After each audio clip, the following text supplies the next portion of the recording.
prestige. No. Think of the respect. No. Think of the Tony.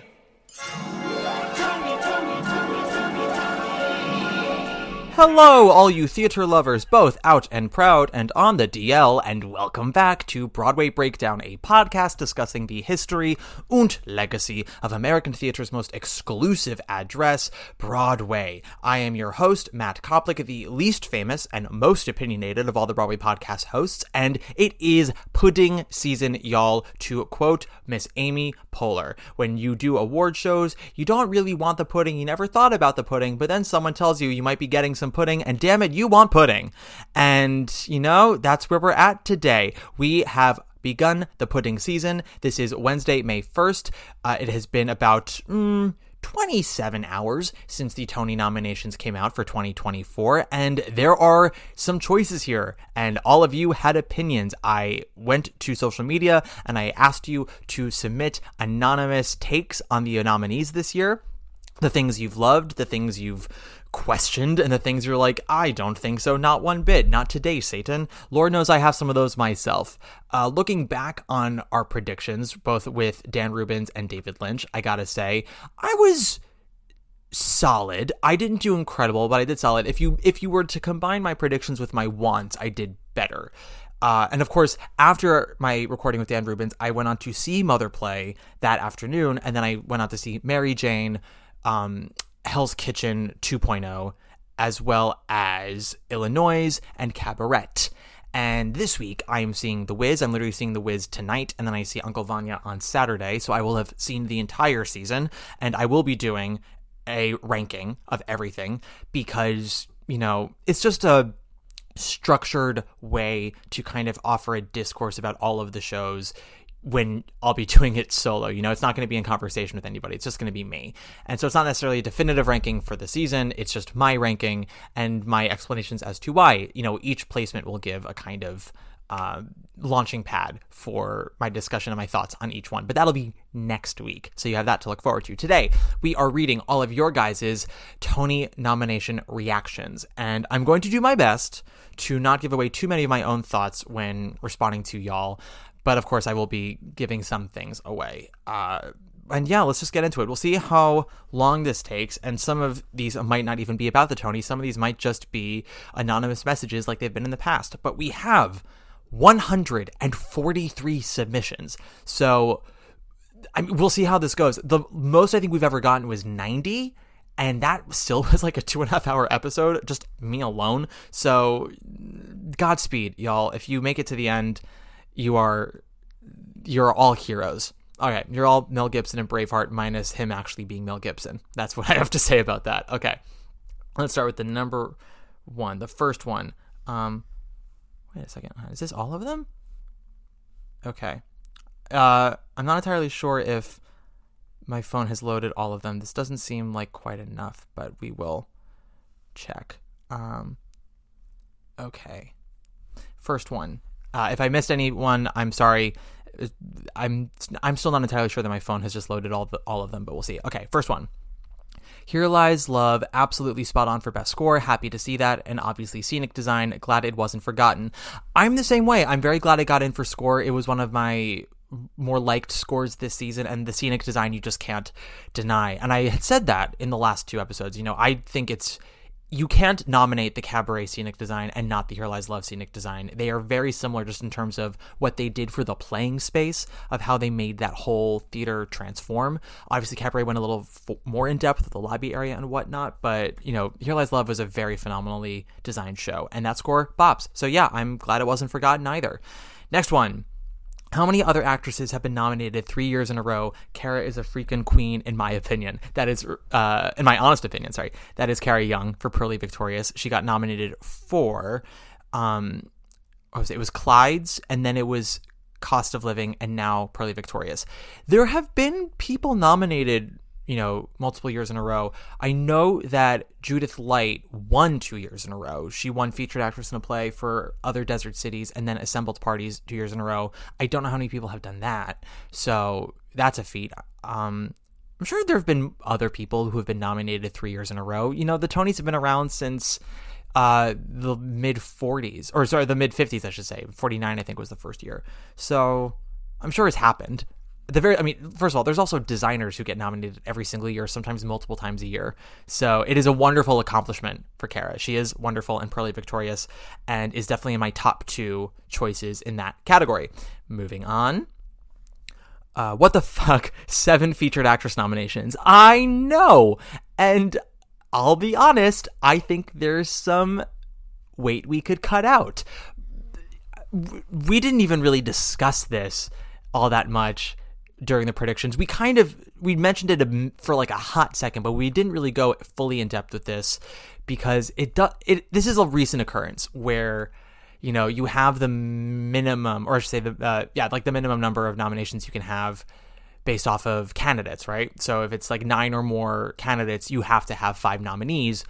And then it can be more than that if the final tallies for like the bottom 2 or 3 nominees are within like 3 or 4 votes of each other, something like that. And for featured actress in a musical, we got 7. And I think we got 7 for scenic design of a musical. I believe featured actor in a musical is 6. There are a couple of expanded ones, and it's a little insane. I think 7 is quite excessive. But yeah, it's bonkers, y'all. Welcome to pudding season. Next one. Surprised Rebecca Frecknell didn't get in, considering Cabaret was otherwise the most nominated revival of the season. So, this is the thing. And it's important to remember this going forward when we do things like tally nominations, right? People, and I'm sure this is going to get brought up in someone else's hot takes, people look at the number of nominations and they go, oh, that's clearly the front runner. And that's not always the case. You know, something like a Hamilton, yes, or I would say like a Producers, but, you know, look at last year, Some Like It Hot versus Kimberly Akimbo. You know, Kimberly Akimbo might have been the least nominated musical of its category, and Some Like It Hot very much was the most nominated. But Some Like It Hot had a whole bunch of categories that not only was it eligible for, but it just made sense to nominate. You know, set design, costume design, lighting design. It was a very tech-heavy show, whereas Kimberly Akimbo, I think that the design of that show was perfect and should have been recognized, but it wasn't flashy for some people. We've talked about this before. Sometimes nominators and voters confuse most for best, and I think that's also the case with a couple of these nominations this year. But Rebecca Frecknell's direction for Cabaret, having just seen it, and I will give my take when I do my ranking next week, you know, everything that Cabaret got nominated for mostly was on a technical level. It was nominated for Revival, obviously, which I don't think it was ever going to get snubbed from. Cabaret as a musical is simply too good. Even if you don't like the production, you still walk out and you go, well, Cabaret still slaps.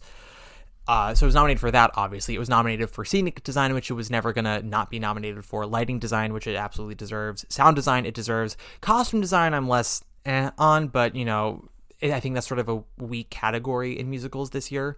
BB and Steven, I'm thrilled are in. They absolutely should be in. So that's 1, 2, 3, 4, 5, 6, 7. And then, Eddie and Gail, who were not wild cards, but not sure things. So that makes sense. I think it's maybe tricky to wonder if all 4 actors are nominated and just about everything else in the production is, why wouldn't Rebecca be? I think another telling thing is it not being nominated for choreography. There's a lot of technical achievement with this Cabaret, and BB and Steven absolutely are, in my opinion, the highlights of the production. Gail and Eddie are very divisive with audiences, and it seems that enough people really liked them or respected their work enough to nominate them. First of all, you know, there's only so many people you can nominate, and, you know, with 5 Best Musical nominees and 4 Revival nominees, there aren't 9 director nominees. There are 5, maybe 6 if there's like a tie somewhere, but obviously people are going to get left out. And I hear you, with 9 nominations for Cabaret, you'd wonder, well, why wouldn't the director be nominated? She's the one who helmed it all. It makes you think that maybe nominators were more impressed with elements of the show individually rather than as a cohesive unit, because if they were impressed with the whole, then Rebecca would have been nominated, but she wasn't. And I think that speaks volumes. Moving on. Okay, next up we have Hell's Kitchen for book. Okay. Yeah. Y'all, I'm not going to mince words here, and I'm sure and I know many of you have heard me say this before, the book for Hell's Kitchen is objectively bad. It is a bad libretto for a musical. There are many songs that are shoved in there for no purpose. There are plot lines that go nowhere. There is one romantic plot line that I find actually kind of offensive, because if it's not technically speaking statutory rape, it is on the cusp of it. Our main character, Allie, is 17, and her romantic partner is in his early to mid-20s. And this is the early to mid-90s. And the audience is meant to root for it, think of it as this, beautiful romance, and okay, due to circumstances, they don't end up together. Spoiler alert. But, it's not meant to be thought of as a mistake. It's something that was very beautiful for them. And I kind of call bullshit on that, especially when there was a time when the internet really loved to drag Call Me By Your Name for the age disparity between Timothée Chalamet and the now canceled Armie Hammer. And yes, Armie Hammer is canceled. He's a bad person. It doesn't take much research to know why, but he is wonderful in Call Me By Your Name, which sucks. It sucks when bad people do good work, but we can at least appreciate the work without having to honor him as a man. And I say this only because I think that movie is very beautiful and actually deals with the age difference better than Hell's Kitchen. First of all, I believe Elio was 18 in Call Me By Your Name.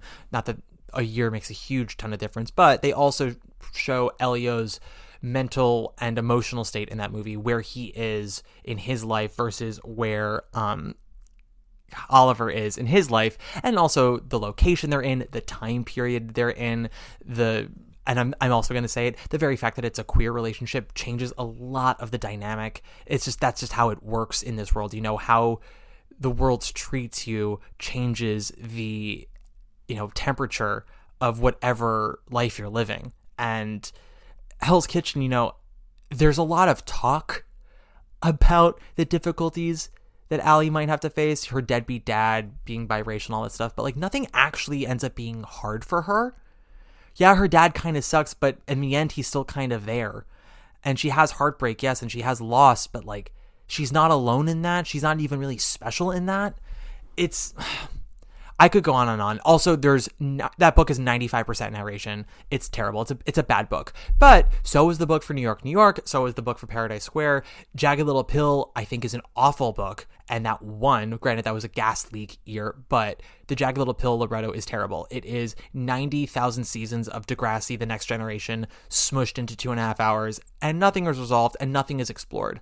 I think I talked about this when I was going into Stereophonic on the pod. I know I brought it up for a second in my video review for Stereophonic. There is a difference between addressing an issue in your show and exploring an issue in your show. Something like Appropriate explores its issues. Something like Mary Jane explores its issues. Something like, say, Mother Play addresses its issues. And I'll get to Mother Play when I'm sure that'll be brought up in one of these questions, and I'll talk about it when I do my rankings. Jagged Little Pill and Hell's Kitchen address issues and then drop them when it's convenient, and I find that infuriating. And I went to Hell's Kitchen again to give it the benefit of the doubt because of the reviews it got, because I expected Hell's Kitchen to either get, reviews saying they didn't fix anything and I'm pissed, or they didn't fix anything, but you know what, I'm more used to the show now. I like it. I didn't expect critics to be like, oh my God, they fixed it, it's wonderful now. I've seen it. I saw it off Broadway and I've seen it on Broadway. They might have shaved off 5 minutes, maybe. And they've got a bit more space, and I'm sure there's some design elements that have been spruced up a bit, but it is 90 to 95% the same show it was to the public. And sometimes, only little tweaks are all you need for your show to fly. Clearly that's all it needed for the critics, but I sat there feeling gaslit by everyone. And I fully intend to say so. Listen, they're making money right now. They are the most nominated show of the season. I'm not trying to punch up at them. I am talking to the critics whose job it is to notice these things, and I feel like they all bent over for Alicia Keys, and I don't know why. Here we go. Moving on. Next one. Hell's Kitchen was terrible. Best musical not as generous. I don't think Hell's Kitchen was terrible. There are things about it that are good. I think that the three central women are all wonderful. Malaya Joy Moon, Shoshana Bean, Keisha Lewis. Brandon Victor Dixon is also really good in what is, in my opinion, a nothing part, and I'm sure someone will mention his nomination, or maybe I will, who knows. There's some good lighting. There's great choreography in it. It's just half the time I found that choreography to be intrusive to what was happening. It's also a very ugly set design. And there's some beautiful arrangements of Alicia's songs. I call her Alicia like I know her. It's not terrible. it is not, it's definitely in the bottom half of my rankings. I'll spoil that for y'all. But yeah, listen, if it were up to me, I would replace Hell's Kitchen with Here Lies Love for a Best Musical nomination. That is what I would do. Moving on. Next up. How did 7 people get nominated for Best Supporting Actress in a Musical? Is that something that has happened before? Who do you think was the 3-way tie? No, 7 has never happened before in this category. I don't even think 6 has happened before in this category. 6 has happened in other categories, but not here. And 7 is most likely the largest number any Tony category has ever seen. And I think that if there in the future, if there ends up being a tie like this, there needs to be a revote of those 3, and people have to pick 1 or 2. I don't know. I think I just find 7 excessive, because then at that point it's like, well, I've got a million people who should get in there. In the 3-way tie, so I think that the 3 locks in this category, and always we're going to get in, were Lindsay Mendez for Merrily We Roll Along, Bebe Neuwirth for Cabaret, and Keisha Lewis for Hell's Kitchen. I think those 3 were absolutely locked in. I would probably guess then that Shoshana or Leslie was number 4. Leslie Kritzer wasn't on my predictions for a while, and I think Dan Rubens and David Lynch both had her. I can't remember. I love Leslie Kritzer, Leslie Rodriguez Kritzer. I'm sorry. I love her. I think she's so talented. She's so funny. I didn't love her in Spamalot. That's a story for another day, but I do love her in general. I think she's so incredibly talented. She's done wonderful performances in the past that have been ignored, and she did get nominated for the Drama Desk, I believe the Outer Critics Circle as well, and the Drama League Distinguished Performance Award. And as I mentioned, precursors don't usually matter, but they can sort of give you an idea if someone is popping up everywhere, you know, where there might be a little bit of community love that'll push them over the edge. And that might have been the thing with Leslie. I think Amber Amon was in that 3-way tie. And then who was the last person? It was Lindsay, Bebe, Keisha, Shoshana, Leslie, Amber. Fuck, who was 7? Give me a second. Don't tell me. I'm going to figure it out. It was Nikki M. James. Yeah, I think for Suffs. I think, you know what? I actually would argue that Nikki M. James was probably number 4. And then I would say that Shoshana, Leslie, and Amber were all a 3-way tie, because even though Shoshana does really wonderful work in Hell's Kitchen, she is one of 2, and you know, I'm sure that nominators wanted to nominate someone from Suffs, and Nikki does a lot of really fine work with what I think is kind of an underbaked role. She's very well liked. She's a Tony winner, and just good representation for Suffs. Okay, moving on. Also, do you think The Notebook deserved to miss out on a lot of nominations, Best Musical, etc.? Haven't seen it yet, so was wondering your thoughts. I would have liked to see Notebook get in there for musical and score. The thing about score, and I'm sure someone will bring this up down the line, is I don't know who I would cut for The Notebook. Probably, I mean, if I'm being honest here, probably Days of Wine and Roses, because that is a score that I love 40% of, and the other 60% I think needs like 3 more goes. But I also think that show needed like 2 more workshops. I found that show to be incredibly choppy. And, you know, every other score in that category, even if it wasn't like maybe brilliant or perfect, like I don't think The Outsiders has a brilliant score, but I think The Outsiders has a strong score that is consistent and really helps the show elevate. And Stereophonic, I think, is brilliant. Those songs are all incredible. They're just incredible songs on their own, but then on top of that, they fit the era in which the show takes place. They are, you know, rearranged multiple times throughout the show, which is why their orchestrations nomination makes total sense. And you have an idea of, you know, who wrote what, because, you know, it's a band and everyone writes different things, and it's a very artistically fulfilling score, as well as just creative, like on an intellectual level. So I don't know what, I guess if I had to kick out one, it would be Days of Wine and Roses for Notebook. But my other thing about The Notebook is I think all that music is gorgeous. I think like half of those lyrics are kind of basic. You know, the opening number, time.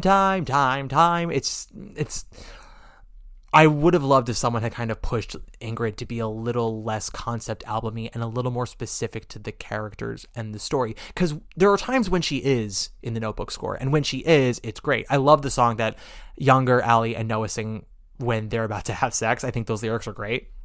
And there are other ones that are fantastic. But yeah, I would have loved to have seen it. I'm not bitter about it. Musical would have also been nice. I will also say that I was kind of getting a vibe already that musical wasn't going to happen. And in fact, I found out this week, I've been talking about like my two Tony voter friends. I didn't realize that I actually know two of the nominators.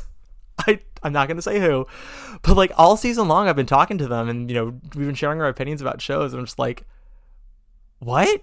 And at the end, I was like, oh shit, like you're a nominator. And I didn't know until after the nominations came out. So that was funny, but, and I've known people who've been nominators in the past. In fact, I am related to someone who was a Tony nominator twice. Once, I believe, in the late 80s, and then again, about 8 or 9 years ago. But yeah, speaking to those two people, neither of them enjoyed The Notebook. They enjoyed Marianne and Dorian, which is why their nominations make sense. But had I realized that they were nominators, I probably would have been like, oh, I feel like maybe this show isn't gonna score super huge with nominations. But I think that book is a nice one. I'm glad they got in there, and I am thrilled that Marianne Plunkett got in. I think it's up to all of us now to campaign for her or Kelly. It's hard, really difficult for someone to win in a closed show when it's a musical. It's really difficult to have that happen. It hasn't happened in 25 years, and there was a specific reason for that. It could happen this year. I don't think that any of the other 4 women are such an imposing threat on their own that Kelly should be worried or defeated, but I think Marianne has a strong shot. Malaya probably has a strong shot too. Okay, next one. Paul Alexander Nolan has once again been snubbed for a Tony nomination. Sad face. He sure was. I don't know what the man has to do anymore because he's done everything extraordinarily well. He's one of our best singing actors. The one thing is, he doesn't always pick the best projects, or rather, I should say, he doesn't get cast in the best projects. I'm sure he's not sitting there with, papers out going, which one do I choose? That is so rare for actors. You're very lucky if that happens with you. But, yeah, Paul has not always been in the best projects, but he has always been the best thing in them. And on a couple of occasions, really, truly nomination worthy, if not award worthy. And I think what makes this one sting for me more is that I've got at least 2 nominations in that category who I could easily swap out for Paul. One, I'll just say now because, he's a Tony winner and he doesn't need my approval. I absolutely would cut Roger Bart in Back to the Future and put in Paul. I think that's kind of insulting that Paul didn't get that and Roger did. Because Roger's a wonderful actor. He was hysterical in The Producers. I saw him in The Producers in 2002 and he was so fantastic as Carmen Gia. I saw him at the very end of the run of Young Frankenstein, and he was working his ass off to keep a half-empty then Hilton Theater alive. And this is pre-Harry Potter, so that was a 1,900-seat theater, of which there were maybe like 950 of us. And it was a dead Sunday matinee, and he worked his ass off to get people to wake the fuck up. So I have a lot of respect for him, but I would have cut him easily in that category. Next one. Generally eagerly awaiting your episode on this. Well, thank you. It's happening now. Next up, Shoshana Bean deserves to be nominated for every eligible performance, regardless, to make up for her huge backlog of Tony-worthy standby understudy replacement roles. That is certainly your opinion. The woman has done a wonderful job with her career. I never saw her Elphaba. I've only heard her Elphaba. I never saw her Jenna. I've only heard her Jenna. And I am a fan. I think her voice is great. I think she's especially in her groove now. She is a wonderful actress, which I didn't know. I think my first live Shoshana performance was actually Mr. Saturday Night. And I went right after the nominations and was like, how did she get nominated? And I saw it. I was like, oh, I see how she got nominated. I think that show is not very good. I think her role is severely underbaked, but she did really wonderful work in it with that role. So I get it. But I've never been a fan of nominating someone for their career. There are a few people nominated this year who I think were nominated because of their stature and their career, not necessarily for their performance. It's fortunate that Shoshana is good in Hell's Kitchen. Hell's Kitchen is not good, but she is good in it. So there we go. Next up. I love that there are so many musical scenic nominations. Even with all of that many, I'm still a bit surprised Gatsby didn't get in. I know you said it was deceptively grand or something in your last episode. I can only judge by The Great Gatsby's photos, so I'm interested to hear your thoughts on this category. Thank you for quoting me about that. Yeah, first of all, especially now, Matthew Murphy is a really, really talented photographer. There's a reason why he's like the go-to now for Broadway. He has a really keen eye. He's got a really inventive point of view, and he can make shows look like $1 million. I think my biggest issue with Matthew Murphy as a photographer is sometimes the photographs come out a little overcorrected. The colors become a little too oversaturated, and there is a bit of a tweaking with certain scenic elements in those photos. So something like Gatsby, the projections are not nearly as noticeable in the photos as they are in the theater. And that is, Matthew Murphy doing a phenomenal job as a photographer, because, the job is to sell the show, but it's not necessarily the most accurate description. And if you see Gatsby, you can definitely tell. I was surprised they weren't nominated myself, because even if it's deceptively grand, which that I mean, there would be pieces that would come on, and then there would be projections on the paneling and the back wall to make it look a little more full and elaborate than it actually was. That's not a read. That's a very clever use of design. And, our former guest of the pod, Corey Paddock, the lighting designer for Great Gatsby, he worked with the set designer to really make that set look super detailed and make it look more realistic than it actually was. And I think that's very clever and requires a lot of skill. So I was surprised they were not nominated. I think an immediate cut I would make would be the set for Lampika. I don't understand that set. It looks like two. I think I said this before. It looks like two staircases in an MC Escher painting, but just two of them, like 2 out of 20, because they're at opposing angles, and there's like this little platform that slides on and off stage, but like it never fully goes off stage, so you always see it. And yeah, I found that set design to be incredibly lacking, and I would absolutely put Gatsby in there instead of it. I would also cut the Hell's Kitchen set design. Lord knows I did not like Back to the Future, and I do find that set design to be lazy because it's just an elaborate recreation from the movie, but you do see the money on the stage, and it does require skill to make all of those set pieces flow in and out of each other. So yeah, that's what I've got to say about that. Next one. Best Supporting Actor in a Musical category is not good. It's okay. I'm very thrilled for Steven Skybell for Cabaret. He is wonderful in that show. I'm happy for Daniel Radcliffe and Mary Lee Roll Along. He is really good in that show. I think I've always thought that they were locks, and I'm glad that they're in. And I am happy for Joshua Boone for The Outsiders. He was really good. I'm disappointed Brent Comer wasn't in there. I thought he was kind of the heart of that show, more so than Johnny, although I'm not begrudging Sky his nomination. I'm happy for him, and I hope that he's riding high right now. But I would have liked to see Brent Comer in there, and I, as we all know, I would have demanded Paul Alexander Nolan. I would cut Roger.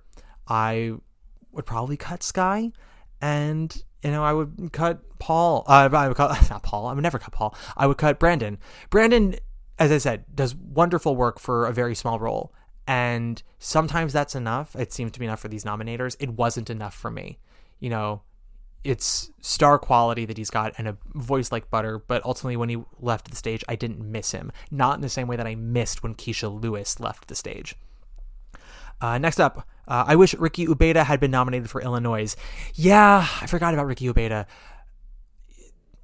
I think the problem with Illinois is that it is mostly an ensemble piece. It becomes Ricky's show in the second half once we get into the Chicago number, and then the the Predator Wasp of the Palisades is out to get us. Is that the name of the song? I really should learn the exact title of that song, because ever since seeing Illinois, I've become incredibly obsessed with that music, and that song in particular has made me cry every single time. Ricky is wonderful in the show. They're all wonderful. I would have liked to have seen him get in, but I think Illinois should be very happy with what they did get, because a lot of people were 100% sure the musical wasn't going to happen, because it was so jammed in at the end of the season that nominators were going to be upset that they had to, rush to see it, that it was mostly a dance piece, or, it's because it is a dance piece, but there is live vocals on stage, and there is a story. So it is musical theater, if not necessarily some people's binary definition of it. Yeah, Ricky would have been nice. Moving on. Heart of Rock and Roll closing notice tonight. So this was posted yesterday. So no, there has been no closing notice for Heart of Rock and Roll. Their grosses actually went up this past week, I think by like a solid 100K, which, I mean, they're still very much in the red, but that is a significant jump, especially when you consider a lot of other shows went down and other shows that did go up went up by, a small number.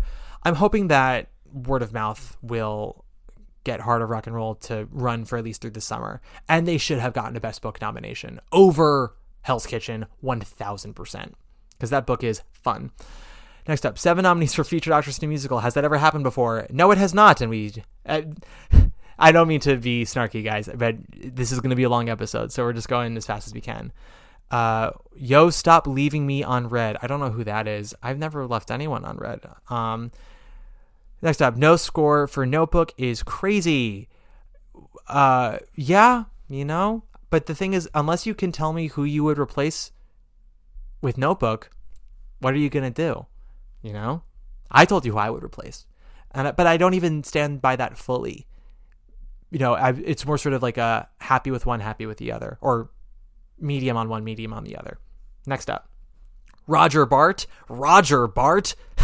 in bold, many question marks and then a couple of exclamation points. Yeah,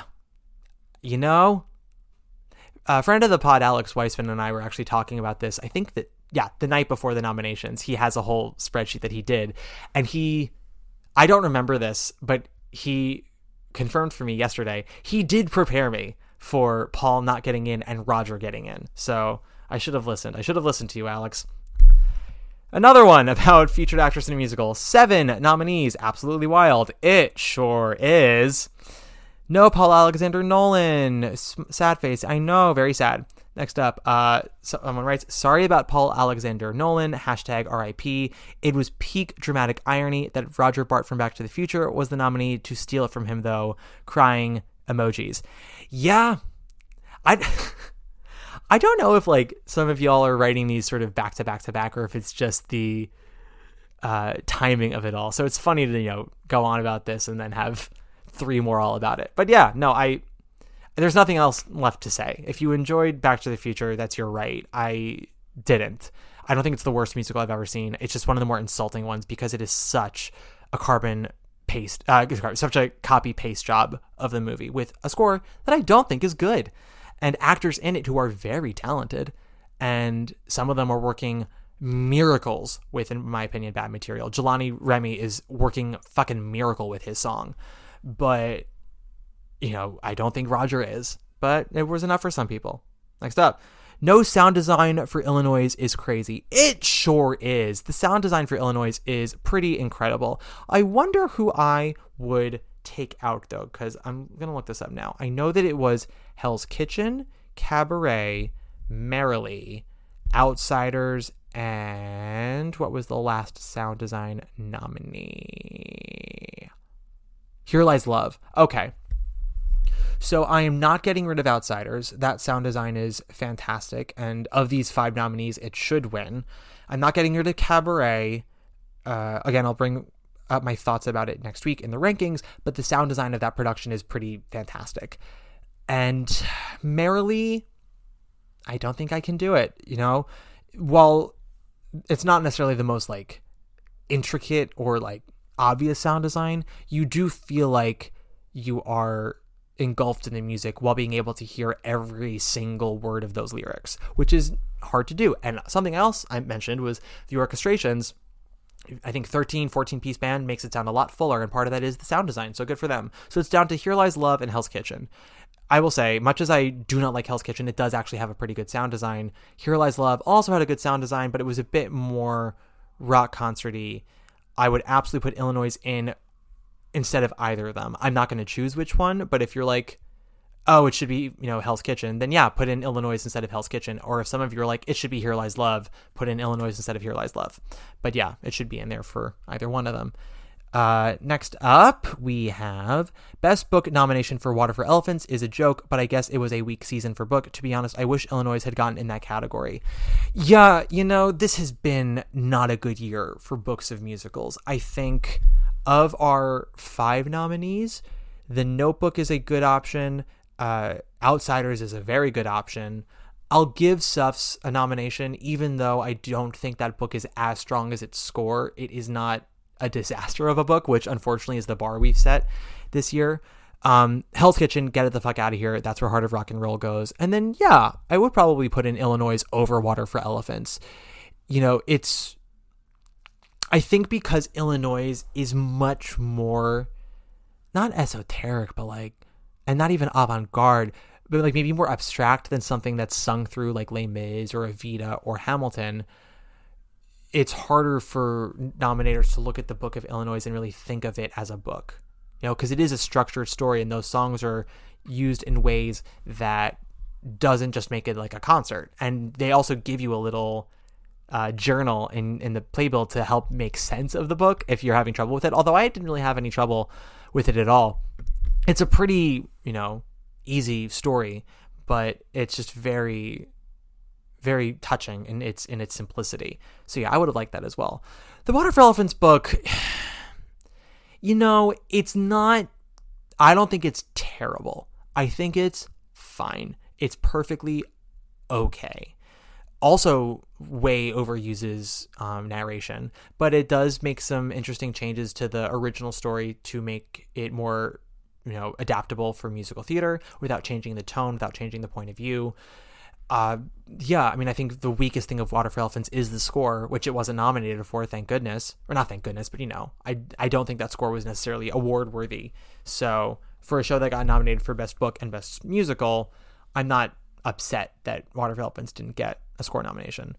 I would put in Illinois over Water for Elephants or Hell's Kitchen, but I also want Heart of Rock and Roll in there. So moving on. Next up, I was hoping for more nominations for Gatsby. If not for Jeremy and Ava, I thought they would get one for choreo, scenic, and lighting. Glad they got costumes, though. Well deserved. Yeah, the costumes are good in Gatsby. Maybe a little glitter heavy, in my personal opinion, but they are good, and they are a combination of period appropriate and, heightened for a theatrical space and for a large theatrical space. So it's a nice balance. I would have liked to see them get in for lighting and scenic design. I think they deserved that. I'm not mad about the choreography nomination, to be honest. I think I would have put, I don't know what I would have put in instead of Here Lies Love, maybe, but what was it? Choreography. It's Hell's Kitchen, Water for Elephants, Outsiders, Here Lies Love, Illinois. So of those 5, my rankings go currently Illinois, The Outsiders, Water for Elephants, Hell's Kitchen, Here Lies Love. So I could have put Gatsby in there instead of Here Lies Love, but honestly, I would have put in Once Upon a One More Time instead of Great Gatsby. Both of them have their flaws and their perks of the choreography. I am not disappointed about Great Gatsby only getting one, though. I do not like that show. I don't think that it was very good. The design is really what keeps it going. And I love Ava Noblezada. We all know that I think she's just so special in a sea of not special musical theater actresses. She sounds different. She's a wonderful actress. She's very passionate on stage, which I really appreciate. And Jeremy, I have really enjoyed in Newsies and Bonnie and Clyde. I don't think they're good in the show. They sound good. They always sound good. But I think their performances are misguided. Part of that is the material, and part of that is probably direction. But yeah, I don't think their performances really warranted nominations. And now we have Roger Bart for featured actor in a musical with 5 question marks. I know, guys. Thank you for being on my side with that one. Next up, we have shocked to see The Notebook and Here Lies Love not nominated for Best Musical. We talked about this with Here Lies Love and Days of Wine and Roses. I had a hope that Here Lies Love could have been recognized in the end, even though it was close because it was well liked. And in the end, it got 4, including a score nomination. So it shows that they didn't forget it. They enjoyed it, if not necessarily so much that they were willing to kick out something that was currently running. Same thing with Days of Wine and Roses. They gave it the 3 nominations that I think were always expected. Notebook, that's really just a matter of the people that like it, and the people that don't hate it and find it manipulative, which musical theater is manipulative. But I think when it doesn't work for you, you are resentful of the manipulation. And when it does work for you, you just don't care. So yeah, I'm, sorry for Notebook. I thought it was a very lovely time, but I also want to go back because I said this before. I'm not sure if going to see Notebook when I did in this season might have affected my positive vibes about it, because at that point I hadn't seen a new musical that I liked, I think, since Here Lies Love in like September. So I was feeling very, very bitchy and just wanted to like something. And I know Ryan Vasquez in the show, and I'm a fan of Marianne Plunkett, and I'm a friend of one of the producers. Not that that influenced me in any way, but you want the people you like and know to be in something that you like. So when you see them, you can honestly say, well done, that was good. And I enjoyed it. And I think I wonder if I saw it a few weeks later, after I saw Outsiders, after I saw Illinois, if I would have been as up on it as I was. So that's why I kind of want to go back. But, I did enjoy it. So it was disappointing for most. Someone wrote, just imagining how gleeful you must be at all the Stereophonic nominations, with a big smiley face. I'm not going to lie. I am very, very happy that I got ahead of the bandwagon, at least online, with Stereophonic. That show already has its fans. If you go on, Broadway World or Talkin' Broadway, and of course also has its detractors, people who said it's too long, said it's boring, nothing happens. They are wrong. Things do happen. But I thought Stereophonic was just incredible. I think it's so well acted. I was thrilled for all the acting nominations. I believe when I was talking to Dan about it, and we were doing our predictions versus our wants in featured actor in a play, my want was Eli Gelb, Will Brill, and Tom Pacinka, and that's what I got. So I was very happy about that, and I'm happy they got in for score. I had been saying that for a while. I didn't even think about orchestrations, but I'm thrilled that happened for them too. They got in everywhere where they could. There are two actors who didn't get nominated, and I don't think that is the nominating committee being like they were bad. First of all, there's no world in which, a whole category is just taken up with 5 actors from one show. That just doesn't happen. 3 is usually where we're at. I wonder if 4 has ever happened. I don't think so. But 3 has happened a few times. And for this show, that's as well as you can do. I think those 2 actors who didn't get nominated, I'm sure, they understand it's not them. They weren't given enough meaty material to really hit nominators over the head with how good they were. They did what they were supposed to do incredibly well. The very fact that this show got nominated for as many awards as it did means that there isn't a weak link to be had. And if you are in that cast, that means you are one of those components that is not weak. So yeah, that's good for them. I would love to have like a best ensemble nomination for the Tonys, honestly for plays, not even for musicals, for plays, a collective ensemble award, because there has been some really good ensemble work this year. I think that Jaja's African Hair Braiding, not a weak link in that cast. Stereophonic, not a weak link. Appropriate, no necessarily weak links, at least not when it was at the Hayes. I didn't see it when it transferred to the Belasco, although I have heard not great things about the replacement for Elle Fanning. I thought Elle was good at the Hayes. That role is kind of, it's not a dud of a role so much as that role is the butt of the joke a lot of the times, and the only thing you can really do playing it is just be earnestly insufferable. And Elle did that very well. If maybe, she still could do like another show or 2 on stage before she really gets it under her belt, but I would still give them a nomination for ensemble, and I would give Enemy of the People an ensemble nomination. Really fantastic work from all of them. Next up, no Sweeney Todd for Best Revival. Hello, Sutton Foster. Say what? What? I'm not entirely sure what this person's saying. If you, my guess is that this person is being funny. Someone's being silly with me, because if you're listening to this podcast, you know that Sweeney Todd was nominated last year and thus is ineligible this year, and Sutton is ineligible this year as well. So yeah, no, that's somebody just trolling me. Okay, they got it. Moving on. Next up, we have Pearly deserved the same amount of love in nominations for feature performances as Stereophonic. Billie Eugene Jones, J.O. Sanders, and Alicia Heather Sims all had dynamic performances. The question is, who would you take out? Because I will say in featured actor, I would not get rid of Corey Stoll. And who was our other one? Was it... It was the three men from Stereophonic, Corey Stoll, and then... wasn't Will Keane, because I wanted Keane to get in and that didn't end up happening. Who was it? It was... Jim Parsons from Mother Play. God. Yeah, put J.O. Sanders or Billie Eugene in instead of Jim. Please do it. I would love that.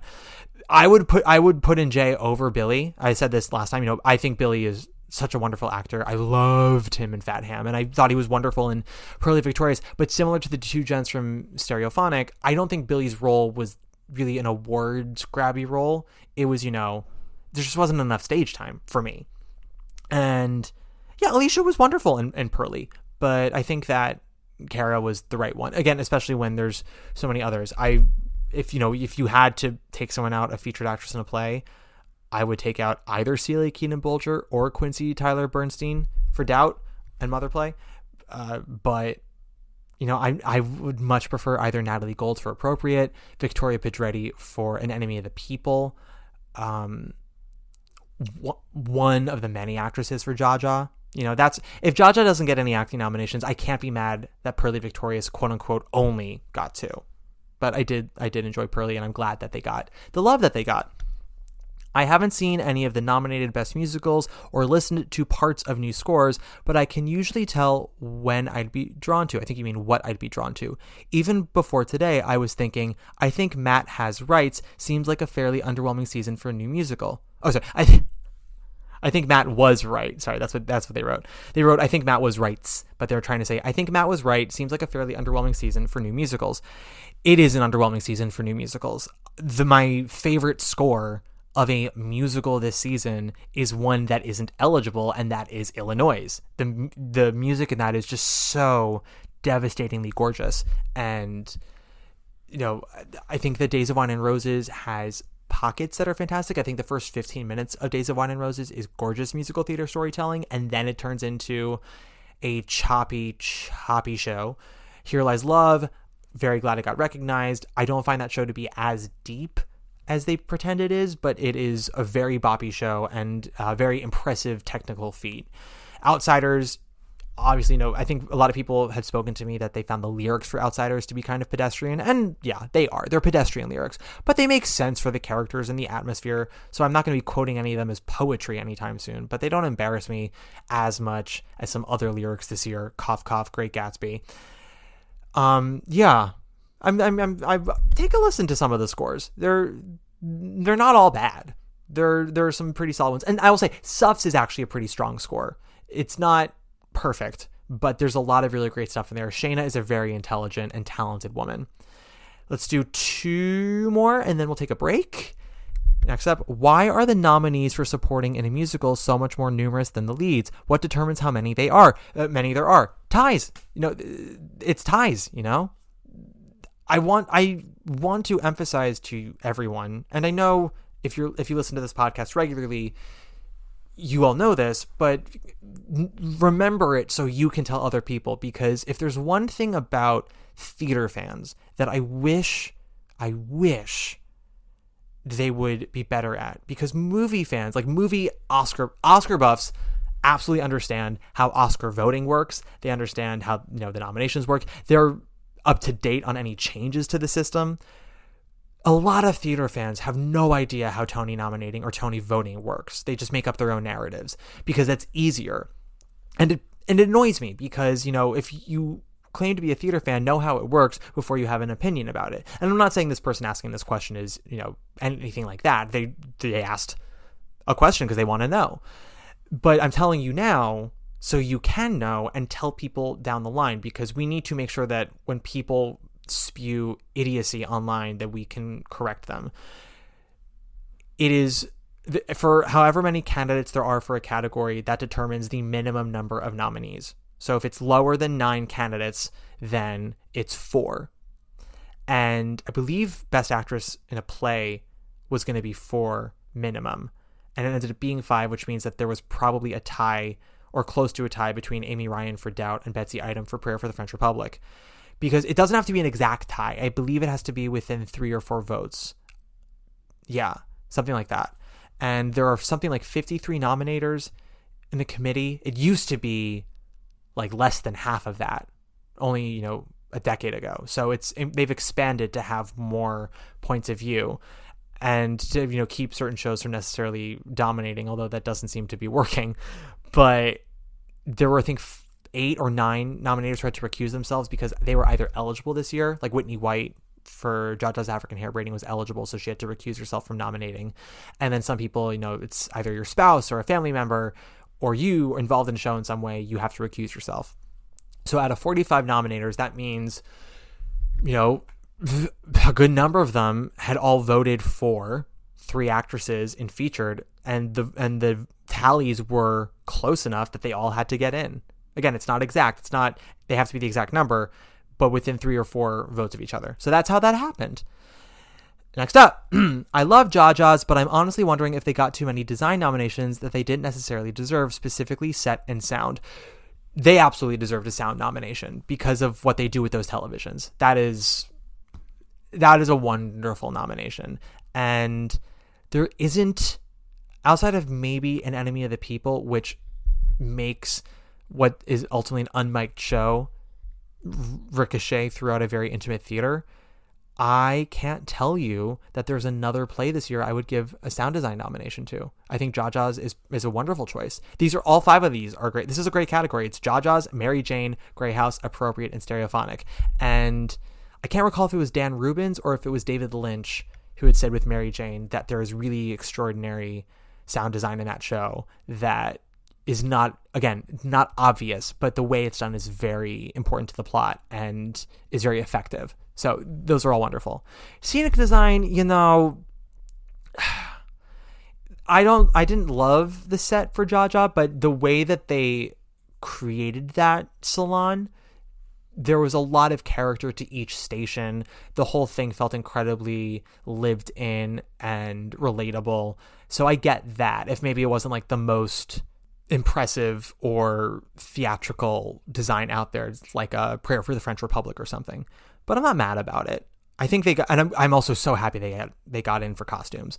I'm sure, somebody will be disappointed that maybe like The Cottage didn't get nominated for scenic design. And I talked about this in our predictions. I had The Cottage as a set design possibility because it was a very ornate set. The problem was I thought it did not lend itself to farce and slapstick in the way that Jason Alexander clearly wanted that production to be.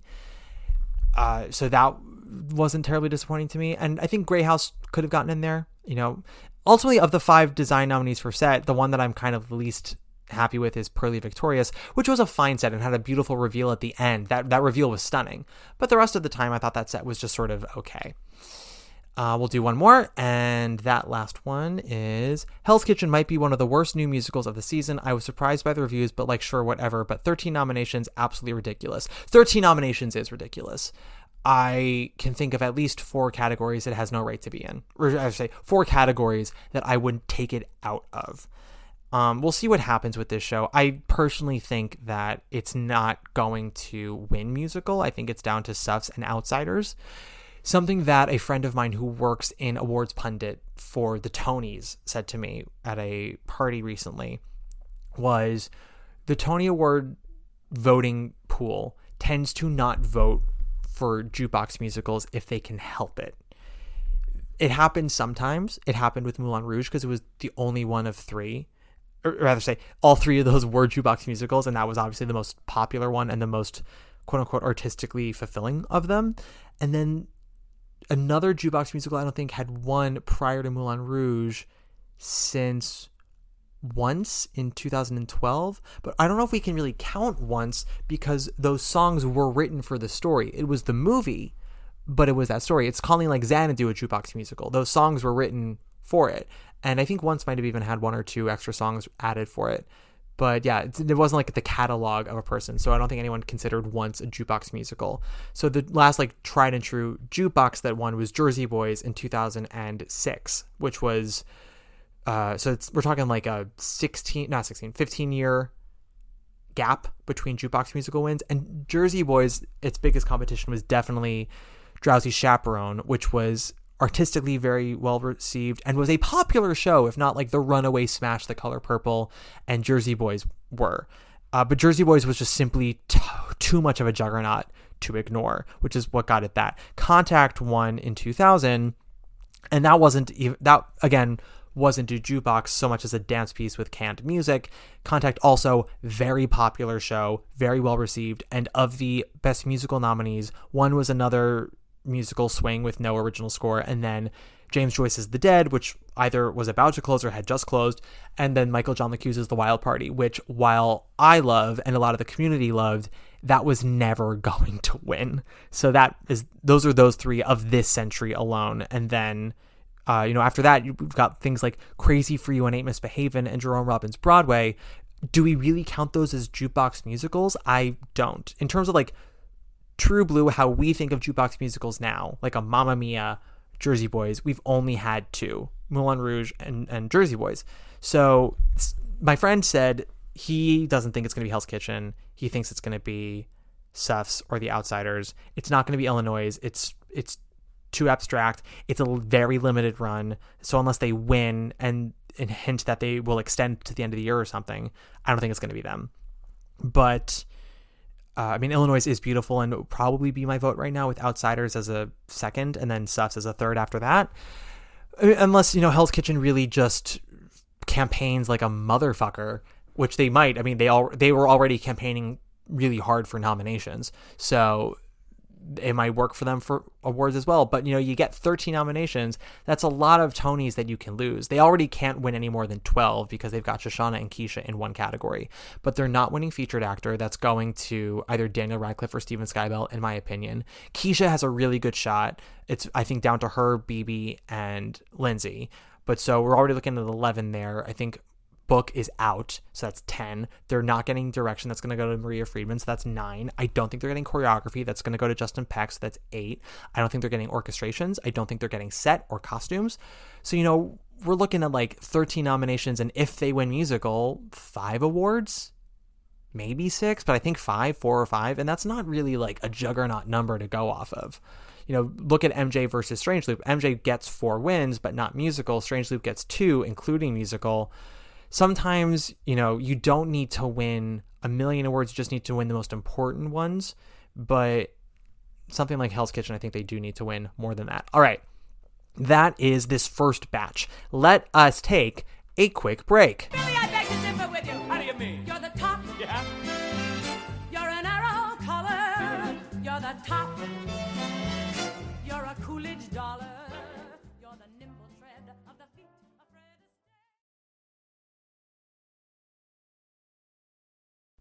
Astaire. And we're back. All right, we've got some more takes here. We've got a whole bunch of takes. Here we go. Next up, we have Joy Woods got snubbed. Notebook got snubbed for musical score and orchestrations.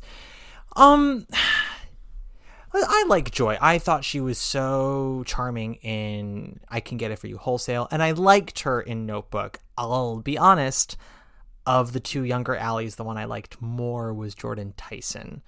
Granted, I think that the Allie Noah storyline is a little more compelling when they're younger because they're just a little messier.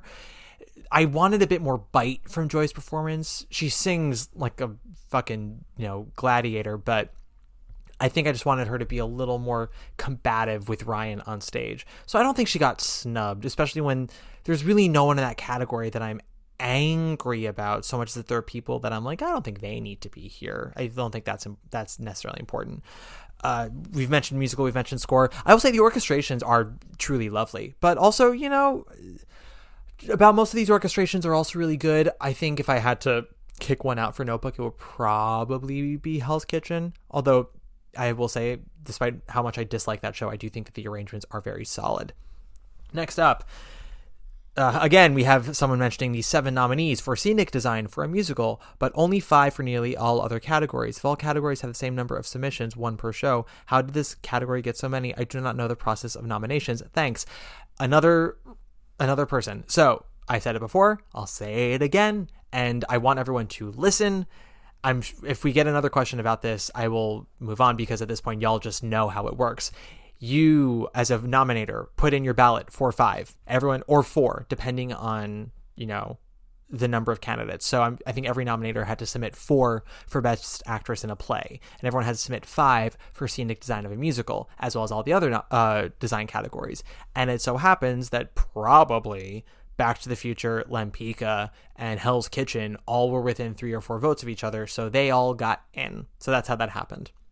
No one is sitting here determining this stuff. It's truly comes down to just the votes were so close, which again tells you that there is, despite Hell's Kitchen having the number of nominations it has, it is not, this juggernaut that everyone's getting behind. I really don't think so. I think there's a lot of love spread with other shows as well.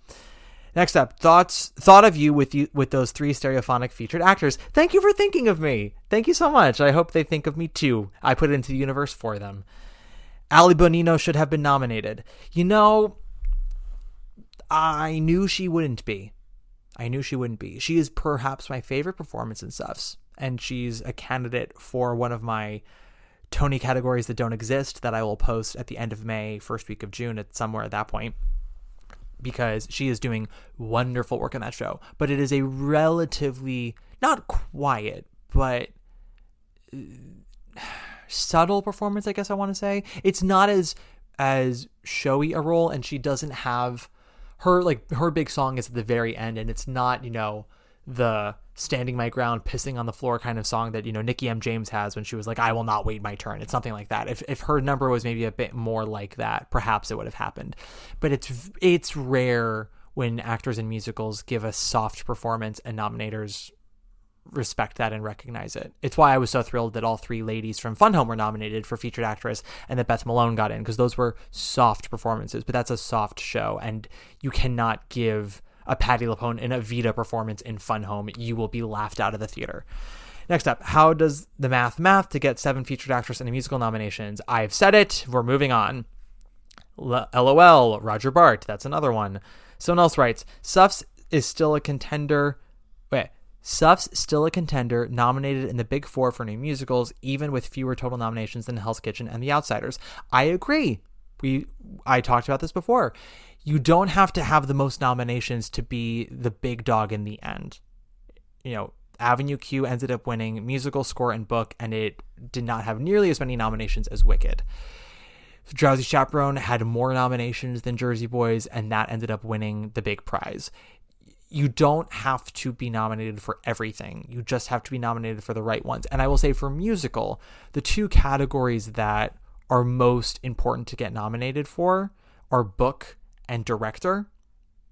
You'd think it's a musical, shouldn't score be important? And yeah, score is important. What I mean is that there has not been a single Best Musical winner in the history of the Tony Awards that wasn't nominated for Best Book if it was eligible for it.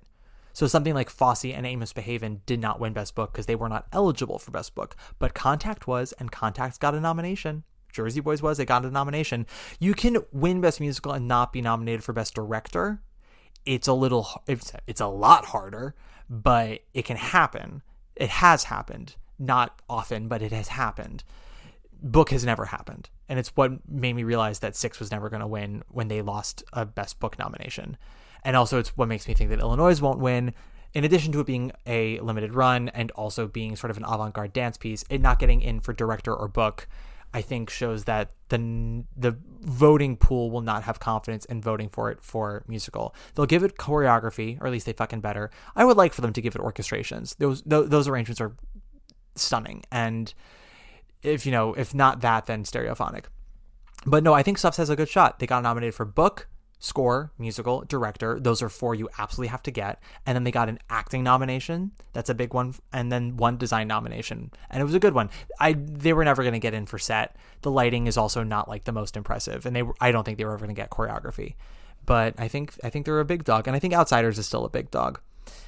Someone writes, I am shocked by the Eden nomination. I'm not shocked. I don't agree with it, but I'm not shocked. I'm also not going to begrudge Eden her nomination. You know, she's a talented woman, lovely and very well liked, and has worked for a very long time. I find that just basically everything in Lempicka is disjointed, so I don't necessarily agree with their nominations, but I'm happy that they got some love, and maybe that'll quiet down some of the discourse. I'm not sure who I would put in instead of Eden. Either Shayna for Suffs or Ariel Jacobs for Here Lies Love. Maybe. Even Izzy Michaela for Water for Elephants, who I thought did a very good job with a very underwritten role. Someone else writes, so Hell's Kitchen seems like the runaway nomination getter, but what's the precedent for a jukebox running away with all of those wins? Likely, unlikely? I'm just so impressed by jukebox musicals usually, and I tend to not enjoy them much. I'm just so unimpressed by jukebox musicals usually. That's what they said. And I tend to not enjoy them much. Might as well just listen to the OG albums and be done with it. Depends on the musical. I think that Mamma Mia uses its songs very cleverly in terms of plot, if maybe the arrangements aren't like the most inventive. Heart of Rock and Roll, I actually think, does very clever interpretations of the songs. And I gotta tell you, I am so ready for the Illinois album to come out, because I have on a good authority that it is happening. I think it's going to be a live recording, maybe, but I mean, I already said it, right? We talked about this. You don't have to be the nomination leader to win. And in fact, it's more opportunities for you to lose categories. The only other time I can think of where a jukebox musical was this far ahead with nominations was the Moulin Rouge gas leak year, when it was, Moulin Rouge and Jagged Little Pill just like coming out with a million nominations. Ain't Too Proud had a lot its year. I think Hadestown might have had one more than Ain't Too Proud, but Ain't Too Proud did much better than The Prom and Beetlejuice with nominations, but then that ended up only getting one award for choreography. And what are some other big ones? I mean, Jersey Boys did very well and then ended up winning.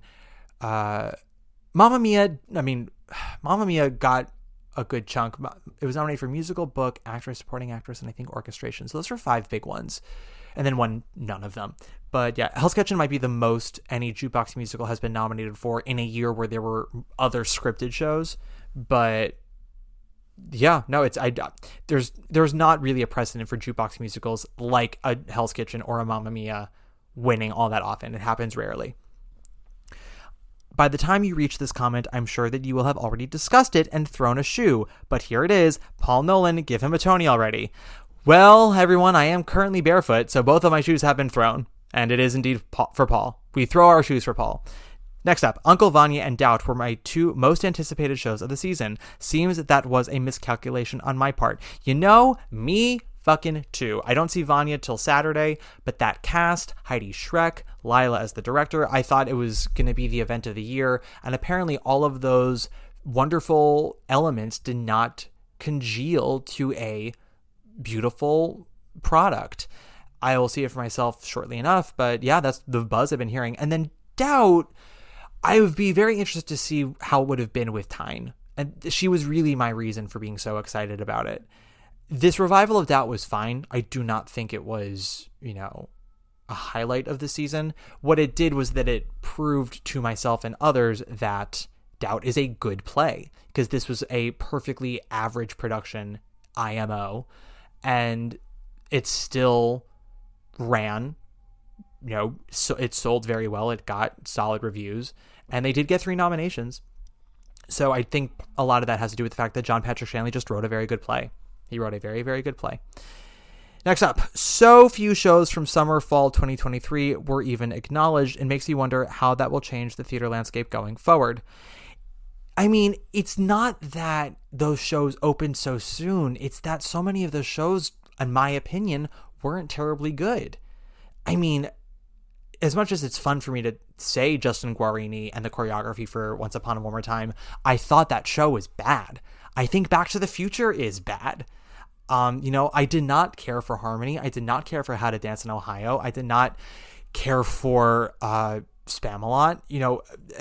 I'm not, if I were a nominator, I'm not going to give them nominations just because they were early and then closed. I would have maybe given Here Lies Love 2 or 3 more nominations than it got. But I mean, other than that, I don't think that there was all that much that was overlooked, in my opinion. Purlie Victorious got a lot of love. Revival, set, actor, featured actress, director, which I don't think was a total given, but it happened, and that's, good for them. Jaja's African Hair Braiding got nominated. Great for them. And, Appropriate doesn't really count because that opened in early December, but is still currently running. Prayer for the French Republic opened, I think, in December, and then closed in February, as did Doubt opened in February. What am I saying? But, Purlie opened in October, ran until February, Gutenberg around the same time, and that got a Revival nomination. I think a lot of the shows that opened in the fall, the ones that got recognized were for a reason. Grey House got 2, and now I think was like the first show of the season to close, if not Once Upon a One More Time. So, yeah, I don't think it changes anything, really. Shows open when they can, and those that are precious about exactly when they open might end up losing their theater and their chance to come in that season at all. Because it's not always up to you. Sometimes you just have to go when the time is there. Someone else writes, cannot believe The Wiz was snubbed in favor of Gutenberg. Lempicka should not have received any nominations. Eddie Redmayne is a menace to the arts. He deserves a Razzie. Here Lies Love and Grey House deserved better. Surprise Gatsby and Notebook didn't receive more nominations. Jaja's is half of a play. Okay, so this person has a lot of opinions. I will first say, no, Jaja's African Hair Braiding is a full play, and it's a delightful play. That is your opinion, but I fully disagree with you. I don't think Gatsby deserved that many more nominations. I thought they should have gotten in for set and lighting. I think the design of that show is very strong. The lighting is my personal favorite, and it's not just because Corey was our guest. I even said that to him. But, Notebook, it's disappointing, but musical and score and maybe orchestrations are the three that I would really fight for, and I wouldn't even fight that hard. More just, up against something like Hell's Kitchen, which I did not like. Eddie Redmayne is a very talented actor. He's also a very kind person. I don't think that Eddie, from what I have heard from those who have worked with him, first of all, again, supposedly a sweetheart, but supposedly he is his own worst enemy as a performer because he is very beholden to any director he has. He trusts them without any kind of, what's what I'm looking for? Any kind of trepidation. And also, he's done this show for a while now and and when you're an actor, you're always trying to look for new things. And you see over the course sometimes of a long run with somebody, either they just deepen in the role, or they get more confident in the role and it's so exciting, or they get bored, or they just start throwing out newer, weirder choices, making their performance totally different from what it started as. I don't know if Eddie's performance as it is right now is how it was when it opened in London. I have a feeling it probably is close to it. But also, Eddie's not going to stand there and tell his director, I don't know what we're going for here. Why am I doing this? Or, can you give me some kind of shaping? I'm not getting anything right now. So that is, I think, what has happened with Eddie's performance. I wouldn't call him a menace. I don't think his performance is good. In fact, I quite hated him in Cabaret. Lempicka didn't deserve any nominations. Yeah. I did not like Lempicka. As I said, set design, no thank you. Eden, I'm not going to yell about it, but that wouldn't have been my choice. And Amber, Amber is so talented, and I loved her in Shuffle Along, and she is such a talented performer. But she, along with everyone else in her show, they are all in separate shows. So there you go. The Wiz snubbed in favor of Gutenberg. Again, I see The Wiz tonight, and I'll let y'all know, I have not heard a single person say that The Wiz is good. The only thing I've heard from anyone is that the vocals are great. And if that's all you want from The Wiz, fantastic. But The Wiz should be more than just vocals, especially this production, which has been going on a rampage in the press about how much they're trying to refocus like Black excellence and Black history with this production. And apparently no one's getting any of that. They're just getting vocals. Gutenberg is a shallow musical. It should be 90 minutes, no intermission, instead of 2 hours with an intermission. But I will not lie, I had a decent time. And I think, and I said this before, nominating Gutenberg for Revival is in its own way nominating Andrew and Josh without actually nominating them. I'm not mad about the Revival category. Someone writes, didn't expect big things from Gatsby, and clearly it didn't pan out. I'm just wondering how ticket sales was sustained with basically no traction with nominations. It seems like a pretty expensive production, ... It's kind of giving me Finding Neverland vibes. Huge show, met pop score, pretty voices. Yeah, this is definitely Finding Neverland vibes. And Finding Neverland ran for a little under a year and a half, like I want to say 14, 15 months, which is a respectable run for most shows. They definitely wanted it to run like 4 times longer than that. Like Harvey Weinstein, he thought he had like the runaway success of the year. And they started strong. They had good grosses and, you know, still performed on the Tonys, even though they got no nominations. Gatsby, I think, will do fine through the summer. And then I think we're going to see a major drop. You know, if I were to be really harsh, I would say they are going to close by Labor Day. If I'm being generous, I'm going to say by New Year's Eve. But they're doing okay right now, if not necessarily as well as they maybe would like to.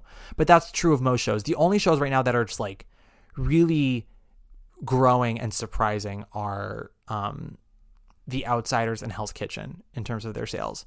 And then, you know, Cabaret, I could not have guessed that it would be grossing what it's grossing. I know that the tickets are so insane, but I thought that that was going to turn people off. Apparently that's just making people feel like it's an event.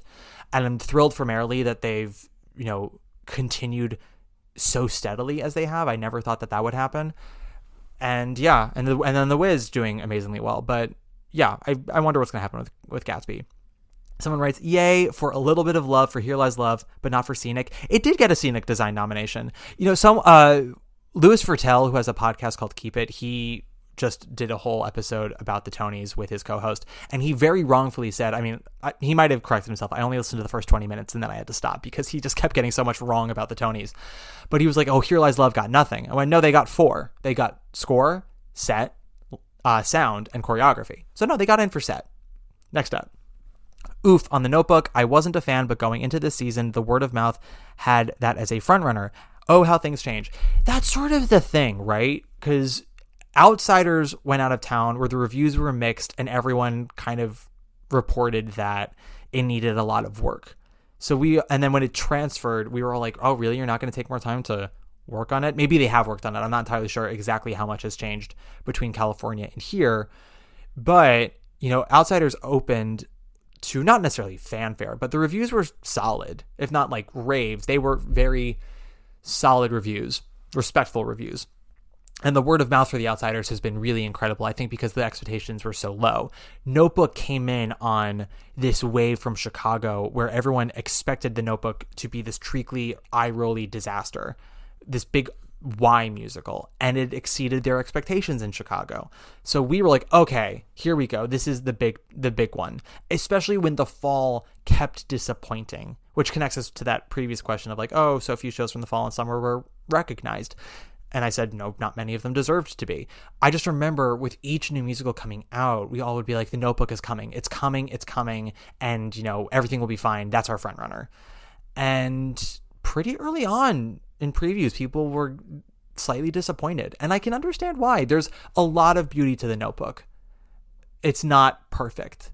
I would probably say it's a gentleman's 7.5.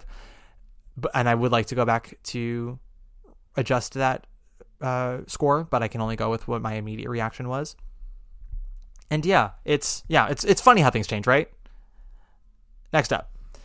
This season seems to be indicative of a new era where big names don't necessarily bring in support. Chip and Sierra Boggess in Harmony, and of course Jeremy and Ava in Gatsby. Basically no traction for either show despite having that star power. Still need good content for a good show. I don't think anyone would call Chip Zien a star.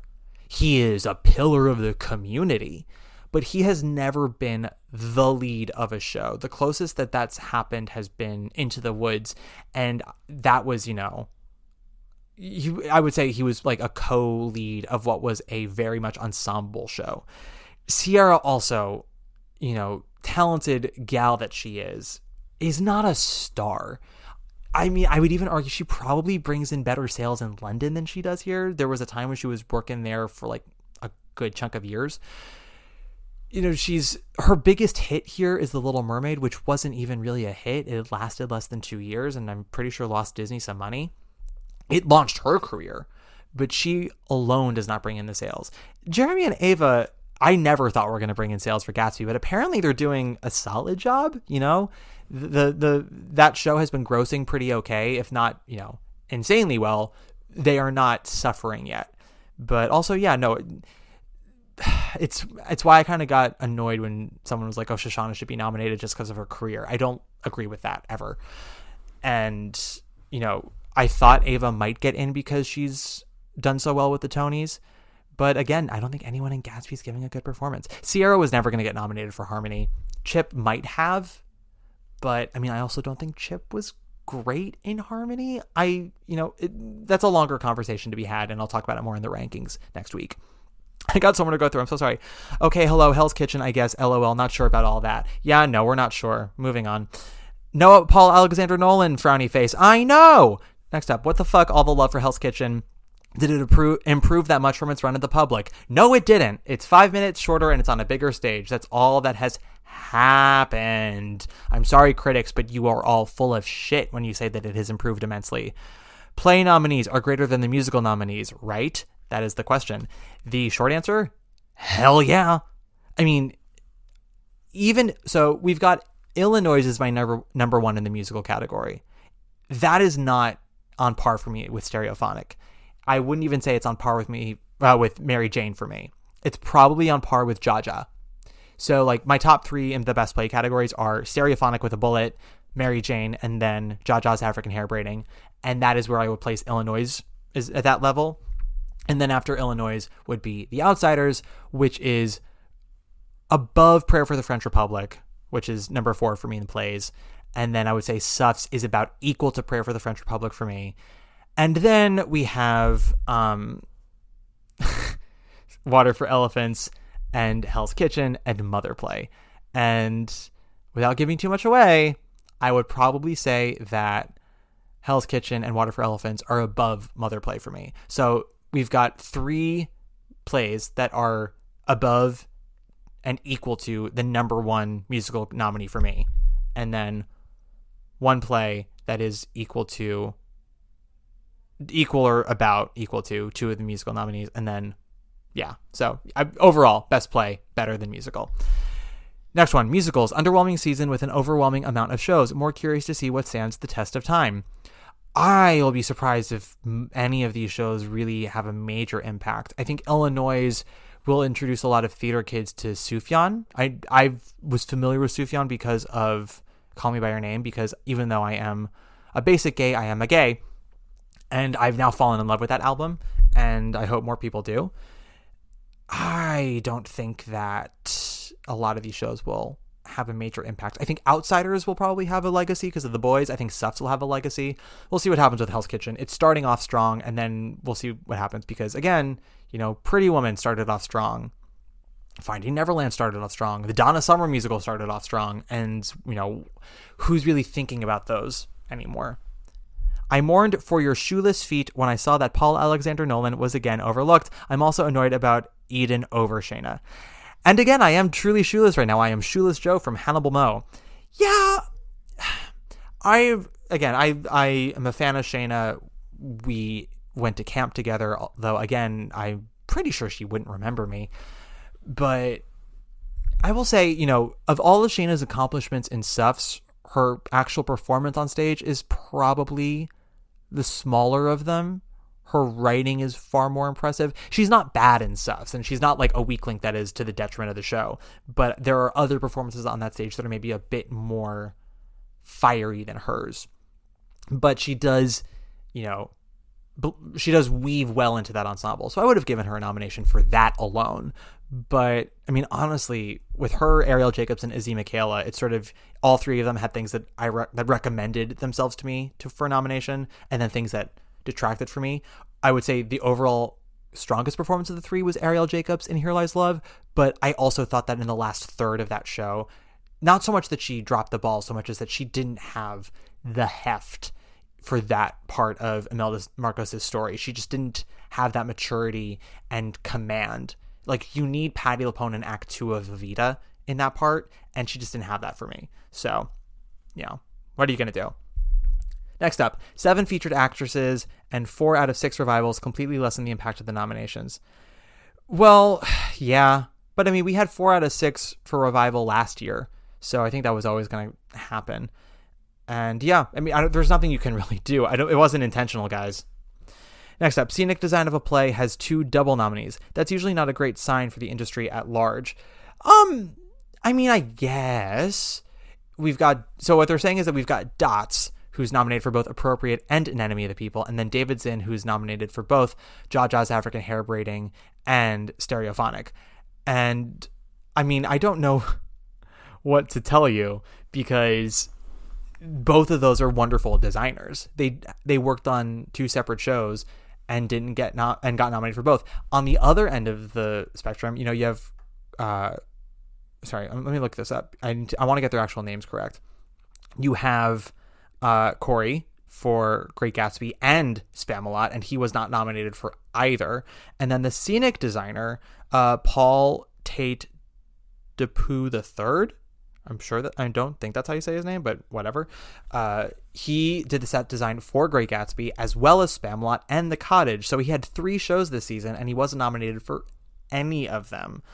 But you know, I don't know. I don't think it has anything to say about the industry so much as that, you know, those were great designers who did great works on 2 separate shows, and they got recognized. Next up, Gatsby deserved more, infinitely more entertaining than Hell's Kitchen. I mean, I guess that depends on what you find entertaining. I was more in disbelief during Gatsby, so I guess in that respect, I wasn't looking at my watch during Great Gatsby as I was during Hell's Kitchen. Just because there were many times in Great Gatsby where I couldn't believe what was happening. But I don't think Gatsby is good. I mean, I think Hell's Kitchen is not good either, but I think it's better than Gatsby. That's not a compliment, really. But no, I don't think. Yeah, I've said it before. If I were to give Gatsby any more nominations, it would be for their design. I wouldn't give any nominations for writing or for acting. Somebody writes, okay, welcome back to 2023. Still mad that Ali Mozzie didn't get in for Kimberly Akimbo. Kimmy, as they wrote. Yeah, I know the show just closed and it's from last season, but that's still the most egregious absence from last year. I agree. She really should have gotten in there, and I thought she would have. But, you know, what are you going to do? One day Ali Mozzie will get her flowers. She was fantastic in that show, though. Someone writes, genuinely curious on your take as to how Hell's Kitchen got 13 nominations. What are people responding to? Is it purely the energy of the songs? A show can be fun and enjoyable while still being structurally bad. No need to shower them with BS praise. I don't know what people are responding to. You know, I think it was Dan who said that a lot of people he had talked to about Hell's Kitchen, if they liked it, they all were like, yeah, I mean, the script isn't terribly good, but I had a blast. And you know, people talking about Gatsby and its entertainment and Back to the Future, and it's just so, you know, it takes your troubles away. And I get that, you know, the world at large is troubling, and the more we learn about it, the more troubling it becomes. But also, this isn't 1924. This isn't No No Nanette. We have progressed so much in the craft of musical theater, and it'd be one thing if we had a Back to the Future and a Great Gatsby, and then like a bunch of other shows that filled in slots of, you know, mentally stimulating, emotionally stimulating, but we don't have a lot of those for this season. It's a lot of shows that are going for like, we just want to make you escape.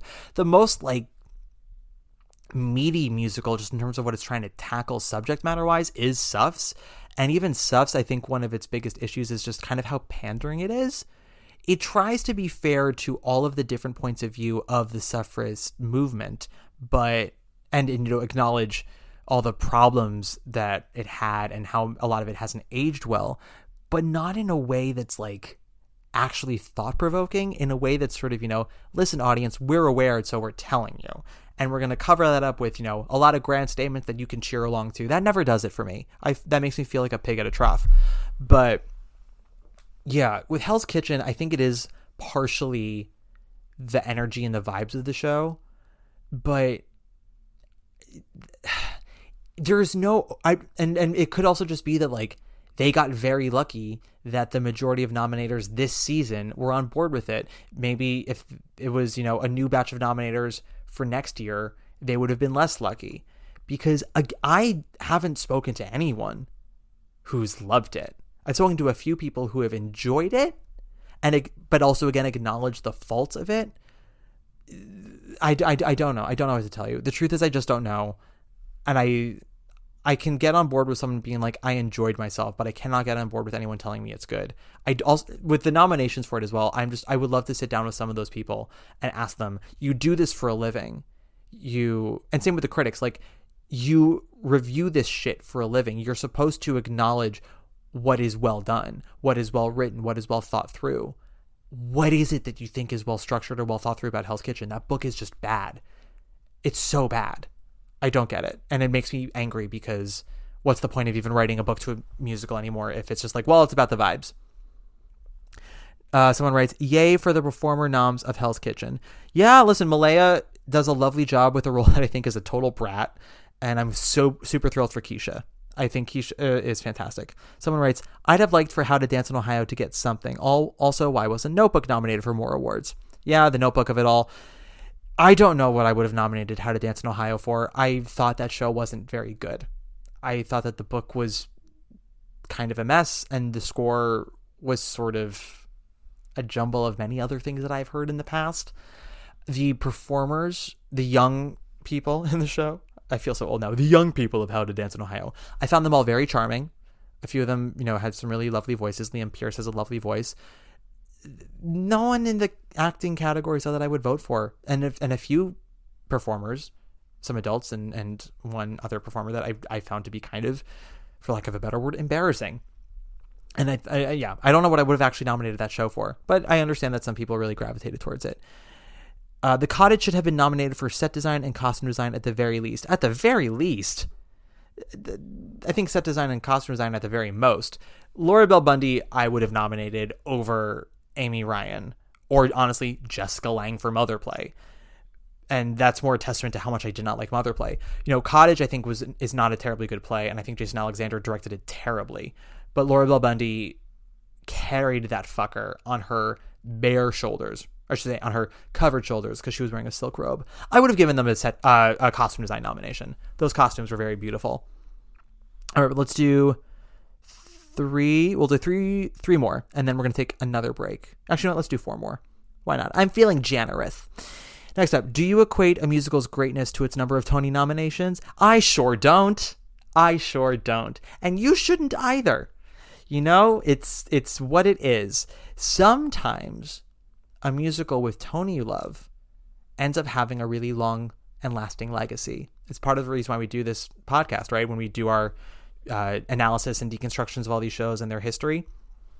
And then some shows, win a bunch or get nominated for a bunch, and they don't have any footprint. No one talks about Two Gentlemen of Verona, and that beat Follies for Best Musical. We have had 2 revivals of Follies, plus an Encore's revival of Follies. It's been done in London twice now, I think 3 times at this point.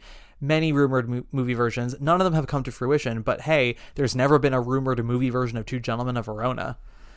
Next up. Patriots didn't wow on Broadway as it did in the West End. Mother Play did better solely, I believe, due to the prestige of its cast. And I think the prestige of Paula Vogel. We often get British imports that do not translate here.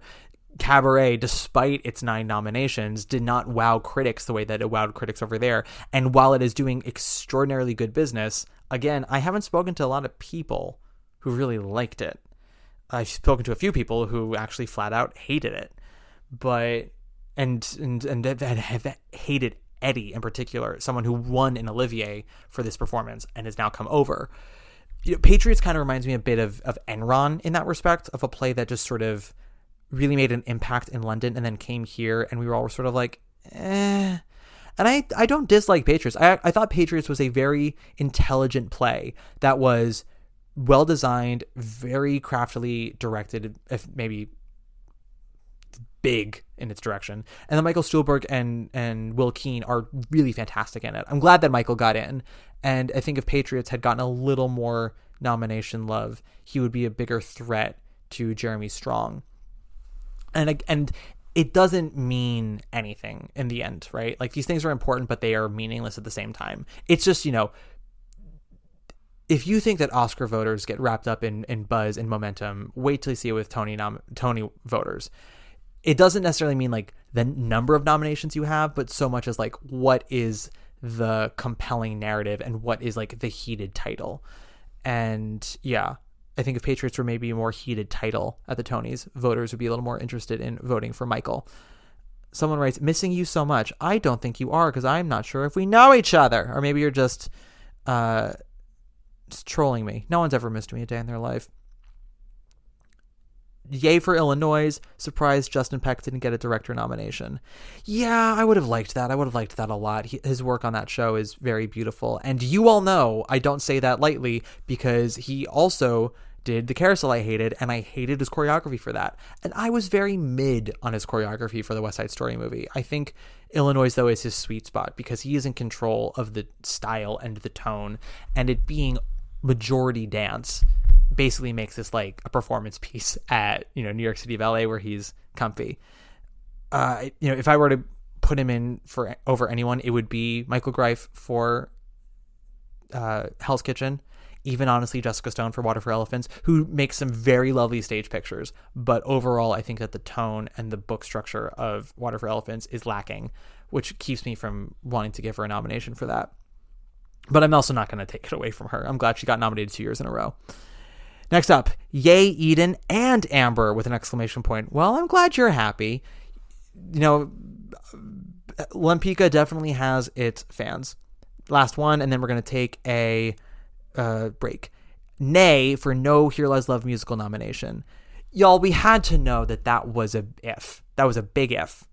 And I was hopeful. I thought there was a possibility. But I don't know. I'm always sort of surprised how theater fans, and I'm not saying this to discredit you. This is not about you, dear. This is just launching me on a thought at whole about the community at whole, that a lot of theater fans tend to live in their own bubble of what they like. Lord knows I'm fucking guilty of it. Because of my dislike for Hell's Kitchen, I really didn't want them to do as well as they did, and I didn't think that they would do as well as they did.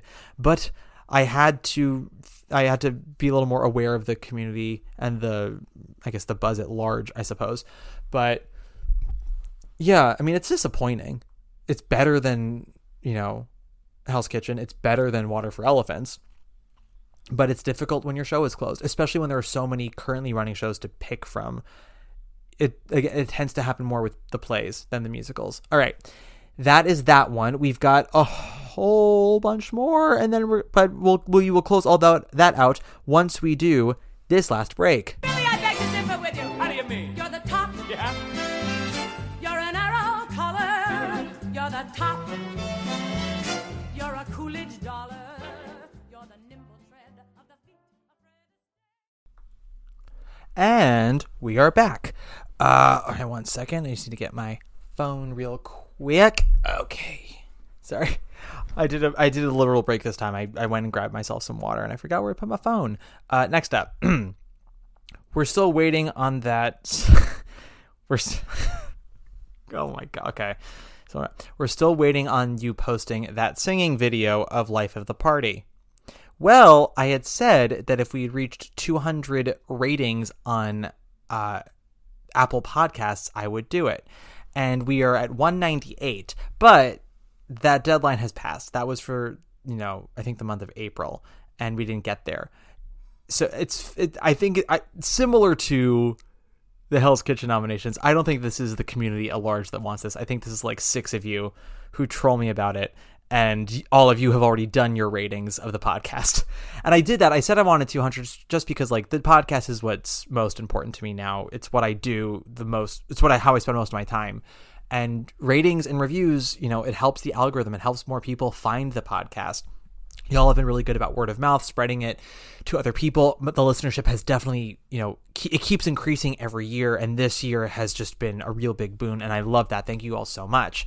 So I always try to just find new ways to get people to rate it and subscribe and to write reviews. And you don't have to write a review. You just have to give a 5-star. So if that's something that people actually do want, and I bring it up rarely, because, I'm not a Jeremy Jordan, but I will say I sing quite well. But if that is something that people actually do want to view, then let's get ourselves to, this is May 1st and this comes out May 2nd. By last week of May, we're at 198 right now in terms of ratings and reviews. I would like to get to 215 by the end of May. Maybe 210. Is 215 too optimistic? We'll say 215, and if we get close to the last week and we're not quite there for like just under 210, then I'll make it 210 and then I'll post it. But until then, this is what we're doing. Next up. Yay, Here Lies Love score nomination. Yeah, no, I'm very happy about that. I think it's a really fun score. The fact that so many book nominations went to IP that already existed is maddening to me. Why? I don't understand why people get such a hard-on for quote-unquote original shows. Sweeney Todd is based off of a play. A Little Night Music is based off of a movie. Carousel and Oklahoma are based off of plays. Hello Dolly, a play. I just don't get why we fetishize, well, it's original. I'm like, yeah, but is it good? Even some, I know a lot of you enjoy How to Dance in Ohio. Technically speaking, that is inspired by a documentary, even if the new story is original. And adaptations are hard. You don't always have to be beholden to the original. You have to figure out how to make it work for nostalgia. I think that The Outsiders is a much better book than Lempicka. I just do. So, I mean, I don't know why you would say maddening. You can maybe say it's disheartening that people who are writing original musicals aren't doing a good enough job with them, maybe. Kimberly Akimbo last year, based off of a play. I just don't know. I would really like us to stop this theme of fetishizing shows because they're not based off of anything. Let's just not do that. Let's just look at the works themselves and decide if they're good or not. Next up, Heart of Rock and Roll got great reviews and deserved love somewhere. It's a real shame that other shows based on unoriginal stories and mixed reviews got more recognition. Again, guys, let's stop with the unoriginal thing. You are being disrespectful to people who worked hard on something and did a good job. Heart of Rock and Roll might be an original story, quote unquote, but they are using the songs of Huey Lewis as their guide, so I don't know what that's about. Hell's Kitchen uses the songs of Alicia Keys and uses her life as a jumping off point. Lempicka is inspired by the real life story of Tamara de Lempicka. They take a shit ton of liberties, but it's not like they wrote a whole new story about her. Once Upon a One More Time, quote unquote original story, but based off of Britney Spears' catalog. Like, nothing is totally original under the sun. Heart of Rock and Roll also didn't get great reviews. Heart of Rock and Roll got very strong reviews considering that everyone thought it was dead in the water when it came to Broadway. I would have liked the reviews to be a little more positive. But I agree. I thought that they should have gotten some love. I think they should have gotten a book nomination, not because it's an original story, or anything like that, just because I think it's a better script than Hell's Kitchen. I think it's a better script than Water for Elephants. It has its problems. It is a little jam-packed with power ballads in Act 2. It's a little airy. I would like to be tighter. Maybe they tightened it a bit. And I had my other notes in my video review and in my episode a while back about it of things I thought they could have done to just sort of tweak it. But it's a fun show, and fun is hard sometimes to really for the Tonys to get behind with musicals. And especially plays. Moving on. I'm glad the Tonys did to Gatsby what critics couldn't seem to. Jesus Christ. Y'all are savage when you're anonymous. It's so funny. The people who hated Gatsby really thought that the reviews were far too kind. And then the people who have enjoyed Gatsby have found that the reviews were too negative. So I guess it's how you feel about the show when you think those reviews were like. I thought the reviews were overall negative on Gatsby, but they were a respectful negative. I thought that could have been a little less respectful, but maybe they were a little tired of the backlash they got about Lempicka, which again I actually thought were mostly respectful pans, except for Johnny in the Post who went to town on it, but then wasn't one of the people that got backlash about it. No, they went in on Helen Shaw at Vulture, which was just fucking dumb. Someone writes, would have loved to see Days of Wine and Roses for Best Musical over Hell's Kitchen or Suffs. I guess I would put it in over Hell's Kitchen. They both have their problems, but I think Days of Wine and Roses is at least more of a compelling artistic piece. Suffs maybe isn't as adventurous with its source material, but I think Stuffs is a more successful show. Again, I think Days of Wine and Roses has a lot lacking about it, despite how much promise it has. Someone writes, kind of shocked at the amount of doubt love, but for Amy and Liev, it's well-deserved. Quincy, I mean, before I had seen the show, I thought that Quincy was a contender just because that role won Adrienne Lennox the Tony, and it got Viola Davis an Oscar nomination, and in fact launched Viola Davis' movie star career.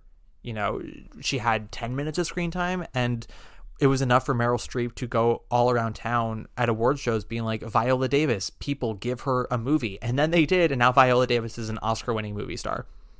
But, you know, it's that kind of role. And Quincy is fine in it, or was fine in it. The night I saw it, she got applause when she walked off stage. But again, I think that scene is just very incredibly well written. I don't agree that Amy and Liev were well-deserved in doubt. I just thought that whole production was very safe and mayonnaise-y. But hey, what you gonna do? Yet another person writes, 7 in capital letters, 7 Best Featured Actress in a Musical nominees. Did you ever think it would be this big? First of all, that's what she said. And also that's what he said. Second of all, no, I didn't. Because 7 is insane. It's stupid and it should never have happened. But ties be tying. Know what I mean? Someone writes, Hell's Kitchen seems rigged.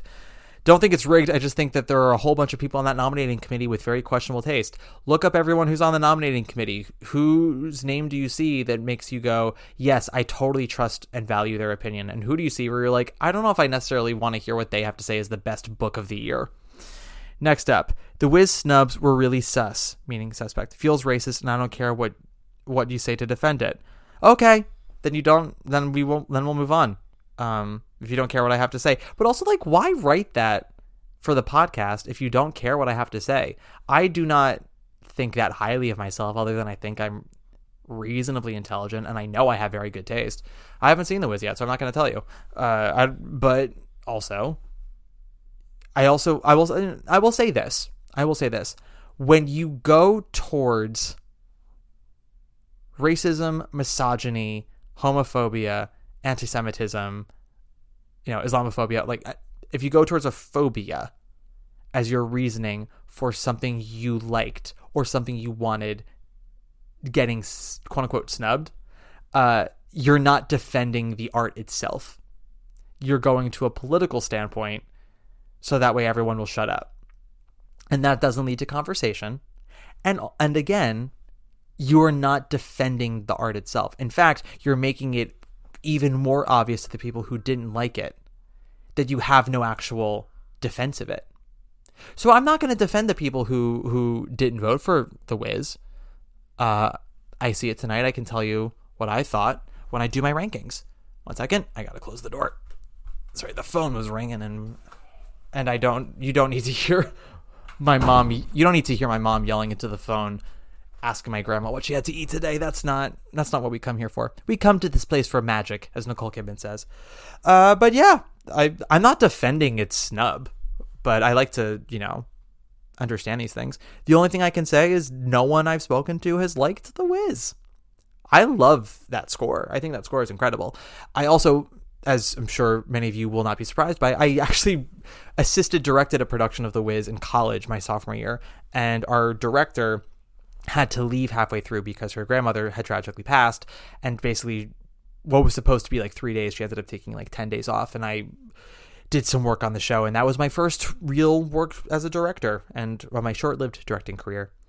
Next up, William Jackson Harper over Steve. Thoughts? Well, I see Vanya on Saturday, so I'll tell you what I think. But William Jackson Harper got a lot of praise during previews and in the reviews. Everyone said that his performance was very charming, and he was one of the memorable performances of that show.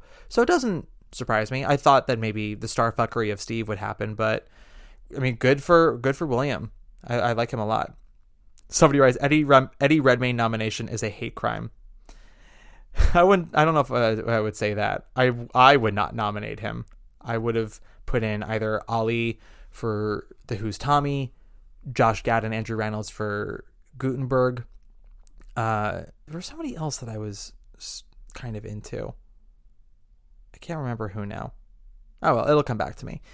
But I mean, I'm thrilled for Dorian Harewood. I love that nomination. You know, he and Marianne are not giving performances that are incredibly showy. They're not big singing roles, but they are the heartbeat of that show, and you cannot take your eyes off of them when you watch it. Somebody writes, gender neutral categories divided by new work / revival is the way to go. That kind of sounds like Dan Rubens to me, or someone who listened to the Dan Rubens episode and liked what he had to say. It's possible. Someone else writes, you say people were snubbed or robbed on your podcast all the time, so to preach to us to not do so is pretty bitchy and hypocritical. Just saying. It's all a matter of opinion, so it's not fair to tell people how to opinionate when you do the same. Listen, I will never say that I'm judgmental of other people. Am I bitchy? No. What I say is, if I say robbed, I'm most likely saying it in a joking manner. Do I say snubbed? I can't remember if I say that. I definitely have performances that I prefer. And there are shows that I just fully hate.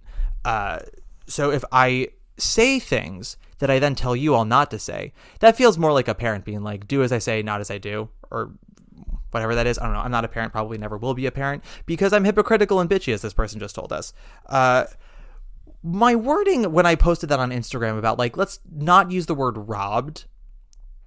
In fact, I don't even think I said snubbed. I just said, don't say robbed when you go online. And it was also just like, it was the first 24 hours. People who had gotten their nominations were all very excited.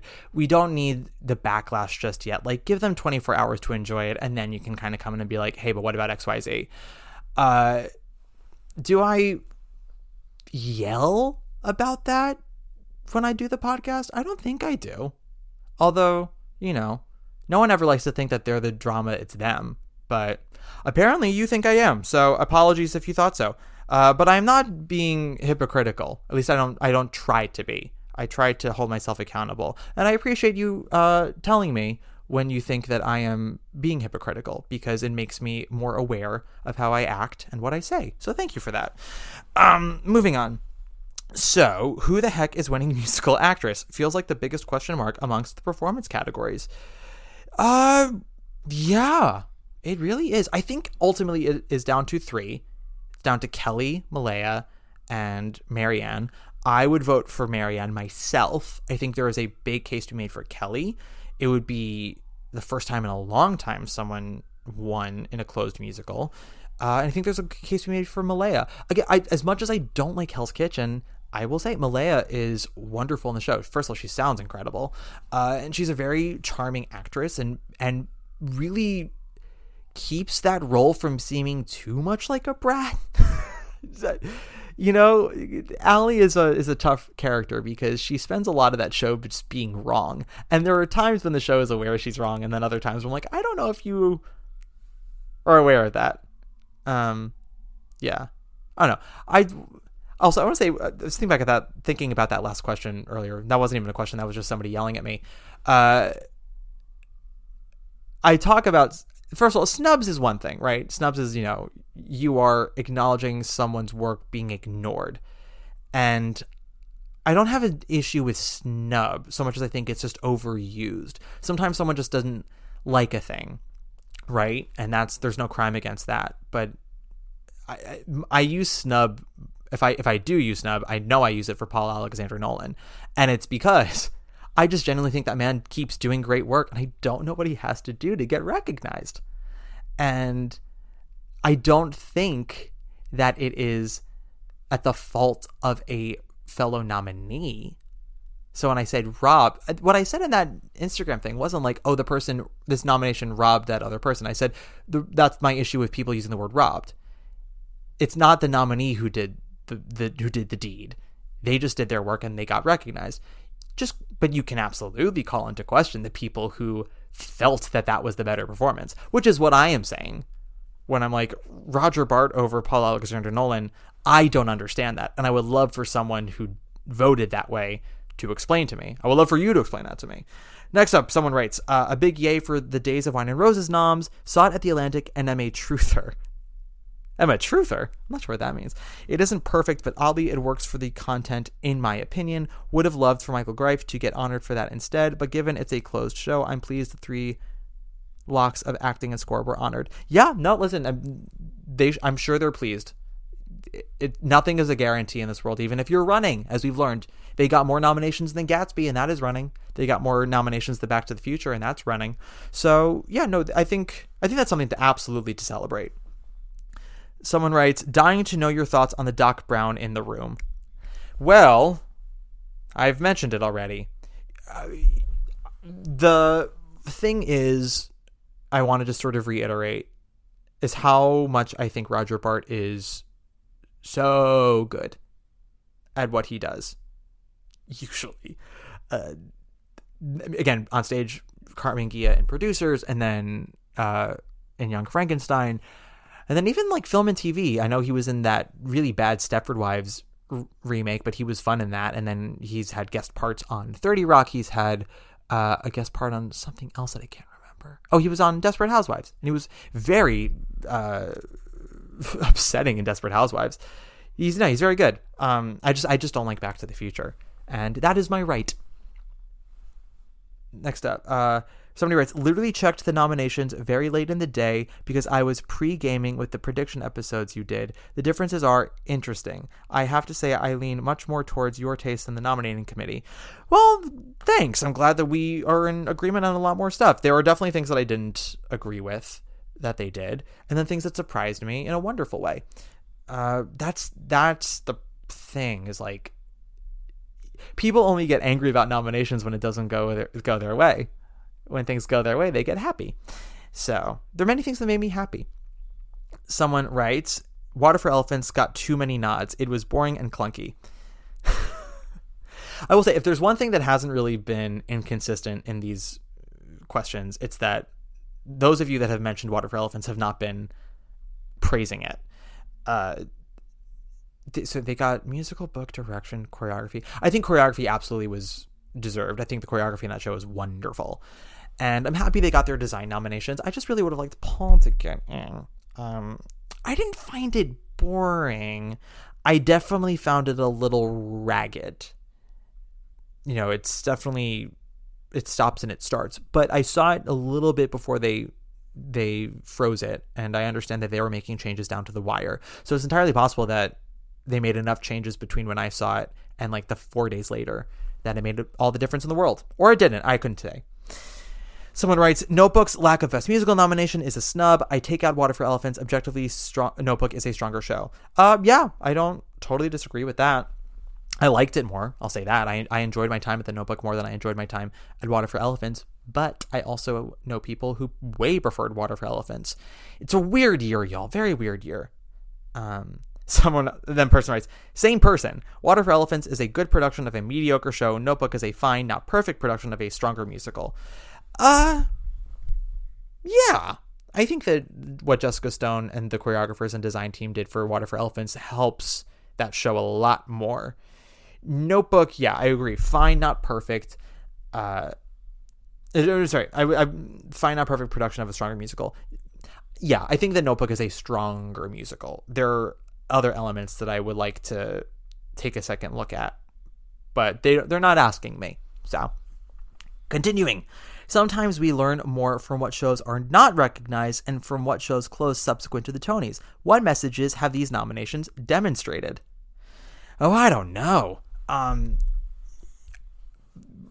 Part of me is saying don't, maybe take another pass at your show before bringing it to Broadway. But then there are shows that I thought should have taken another pass and got recognized. So it's the one thing we can take away is like, it's the damn Wild West out here, y'all. Why make sense of any of it? Why make sense of any of it?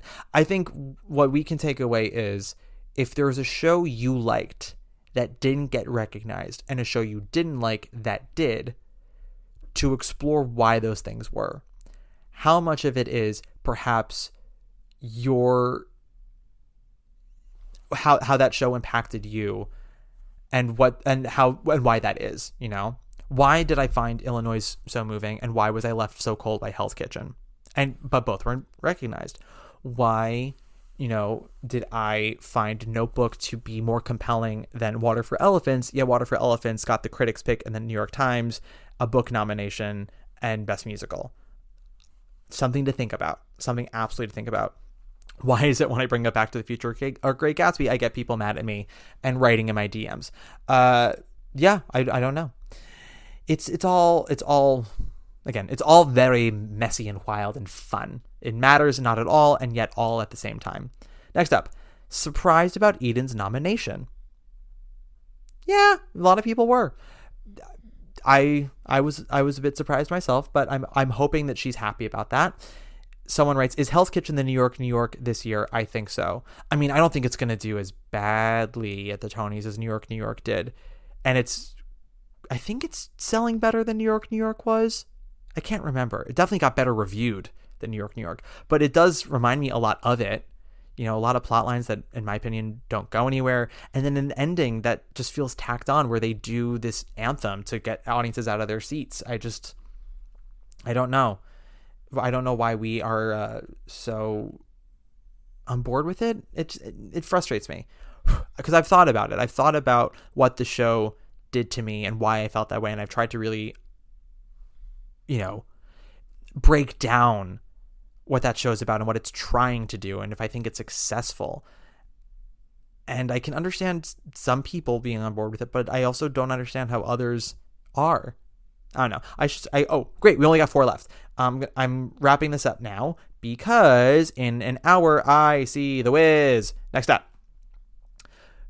In big giant letters, no nomination for Paul with a heartbreak emoji and 2 crying emojis. Just know that my heart wept for you when his lack of a nomination was announced, and then the emoji with hands making the heart shape. Thank you so much for that. I appreciate those of you who thought of me. I got a lot of messages when Paul didn't get the nomination, probably more messages than he did. I'm sure, like, why is this guy, all over my nomination or lack of one? And I'm just sitting here being like, Paul, I just think you're great. And I want you to keep working, and I want people to understand, and I want people to give you the roses you so justly deserve.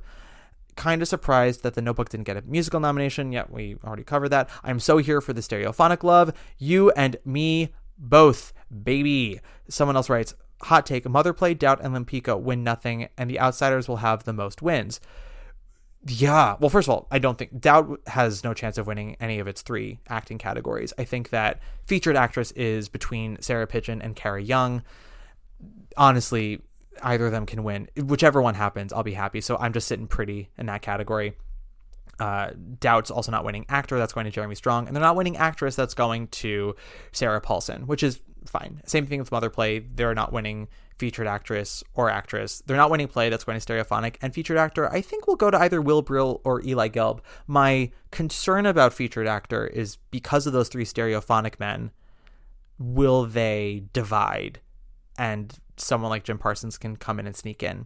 It's possible. I would prefer it not to, but, again, that wouldn't be Jim Parsons robbing them. That would be voters voting for Jim Parsons, and then he gets his award. So it's all in the vocabulary, baby. Lempicka, Lempicka's not winning actress, featured actress, or set. Outsiders, I think Outsiders has a really good shot at musical. They've got a good shot at book, but I mean, I think that's kind of it. Maybe like sound design and lighting design as well, because featured actor, I mean, Joshua Boone, I suppose, is the more likely of the 2, but I think that's really Daniel's to lose for Merrily, with Steven Skybell maybe getting in there.